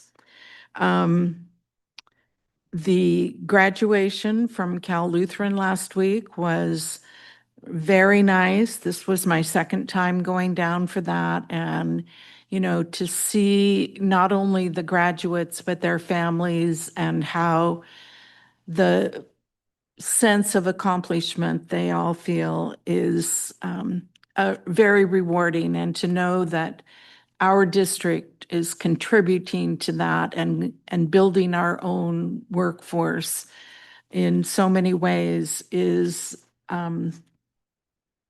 it is heartwarming. I was able to participate in the ACE program. I didn't quite make it full days. My first day was I was at Alvin in the kitchen, and it tested my mettle, I will admit. It wasn't the actual serving or prepping the food to be cooked, you know, putting it on the trays and stuff. But those darn trays are really heavy and lifting them and sliding them into the racks. I need to take that into consideration the next time I work in the kitchen. But then I visited the Bruce Library and the librarian there. And while it's the end of the year and kids are turning books in, they had a book fair. So it was a lot of fun. Classes came in, were choosing books. It was buy one, get one. And especially helping the younger ones, it's always delightful to interact in that way. And yesterday was the colloquium for our teachers who have been teaching and completing their requirements to clear their credential to gain tenure. And that is also always a very happy occasion. Tomorrow, the Scholarship Foundation of Santa Barbara, excuse me, I'm getting tired, I can tell, is giving scholarship awards at the Fair Park in the big building. And once again, it is about 50-50 between North and South counties. So we have, over the past 10 years or so, really gained a lot more participation in that, and it's always exciting to see. That's it. I want to give a props to Arianes for their open house that I was able to attend a few days ago. I was also able to see the mural, and very impressive. Always good to see artwork at our schools. And so major props to all the staff for organizing that. I went last year as well, and I noticed they had a banda. So, you know, folks are dancing and teachers are, you know, helping their students sell different items to raise money for the school. And so I really want to appreciate all the staff and the community for coming together to make the Arianas open house a success. I also wanted to give a shout out to our folks supporting our dual language programs. I saw that we have a survey I think we're asking families to complete right now to get their feedback. The feedback that I hear from the community consistently is like, what are we doing to like expand dual language immersion beyond just Jimenez? We know that, you know, our families are asking for this at all sites. And so I want to continue to make sure that we're honoring those priorities from the community and doing everything in our power to expand it beyond just Jimenez, our dual language immersion program. I also attended the teacher induction colloquium at Santa Maria Inn yesterday. Major props to our staff. Wonderful event. Great to hear the reflections of our teachers and their mentor teachers as well. So I'm very grateful that we're providing those opportunities for our staff. I saw in our board updates, Libin had a Cinco de Mayo celebration. Always good to see the culture of our students. Approximately 95% of our students are indigenous and Latino. So it's always nice when we get to honor the cultures of our students during the school day. So major props for Libin for bringing that to our students. I also had the privilege of attending the SMEA Social, as well as the CSEA Social. Major props to all of our staff. I'm so glad that we have these celebrations every year to honor our staff, our hardworking staff. Such a pleasure to celebrate with all of you. And I also wanted to point out in the video that we heard today from one of our students that participated in our migrant programs, I believe the name is Ricardo de Leon. He touched upon financial literacy. And we know that at the state level, that's barely about to become a requirement, like personal finance, financial literacy at the high school level. But I really want to see those efforts starting to take place here at our elementary and middle school level. So he specifically pointed out how it benefited himself and his family. A lot of times, many of us are first generation college students, first generation wealth builders. And so to me, it's essential that we build those skills into our elementary and middle school students as well. And I wish everyone, I don't think we'll have a meeting until the school year is out. I think that's when the next board meeting will take place. So I wish everybody has a restful summer for those of you that are able to take some time off over the summer. And I just want to thank all of our staff for all your hard work in supporting our students and families. Thank you.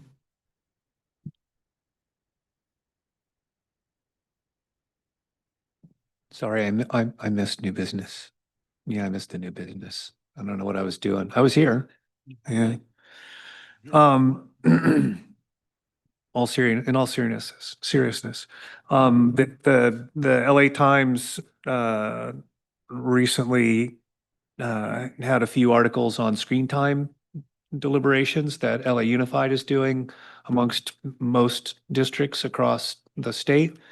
And there has also been a lot of cautionary discussion around AI and its use and misuse in schools, and how the education community needs to really get ahead of that. And so as far as a new business thing, I would certainly like to see not necessarily something in our board report, but something agendized where we can talk about it, as well as have some presentation as to where we are, or if we're any place in that process of establishing screen time, phone sequestering, or whatever it might be. And then also anticipating the changes that AI are going to bring to our students and our classrooms and our teachers.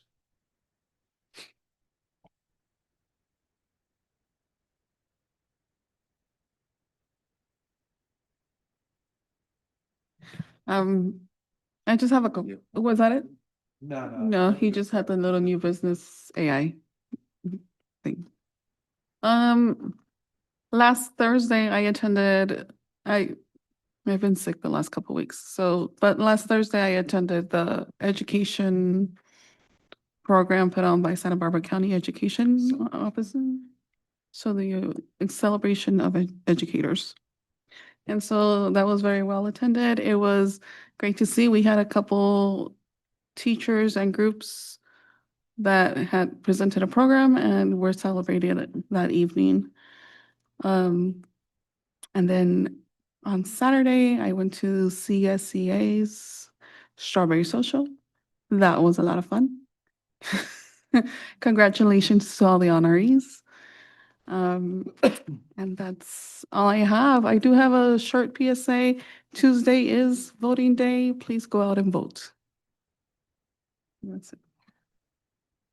Thank you, President Cabral, Board of Education, and our viewing audience as well.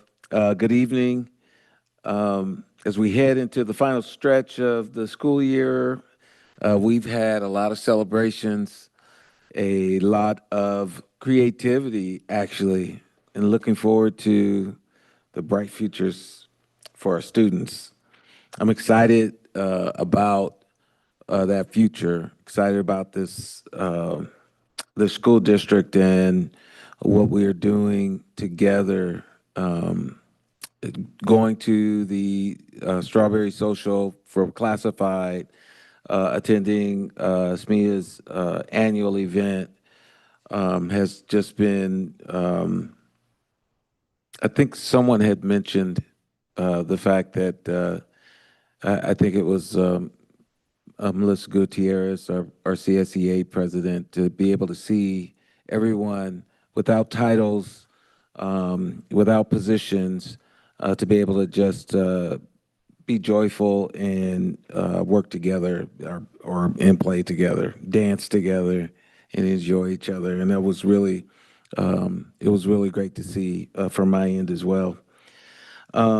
Just really quickly, all of you mentioned different things going on in the district throughout the past couple of weeks and the celebrations that we've attended. I'd like to just say that we're approaching our promotion ceremonies happening on June 8th. We have a Menace ceremony. And Tuesday, June 9th, we'll be celebrating promotions across our 4 junior high schools. And so I just really, to our promoting eighth graders, I want to say congratulations in reaching this milestone and showing resilience, growth, and character. Very proud of them as they prepare to take the next big step in high school.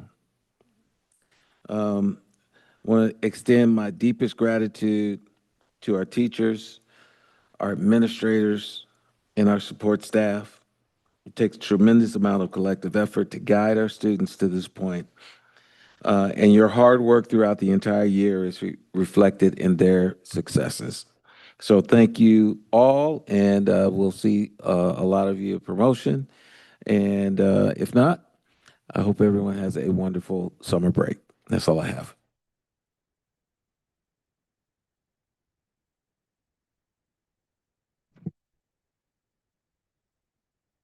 Oh, yeah, we have to go into closed session.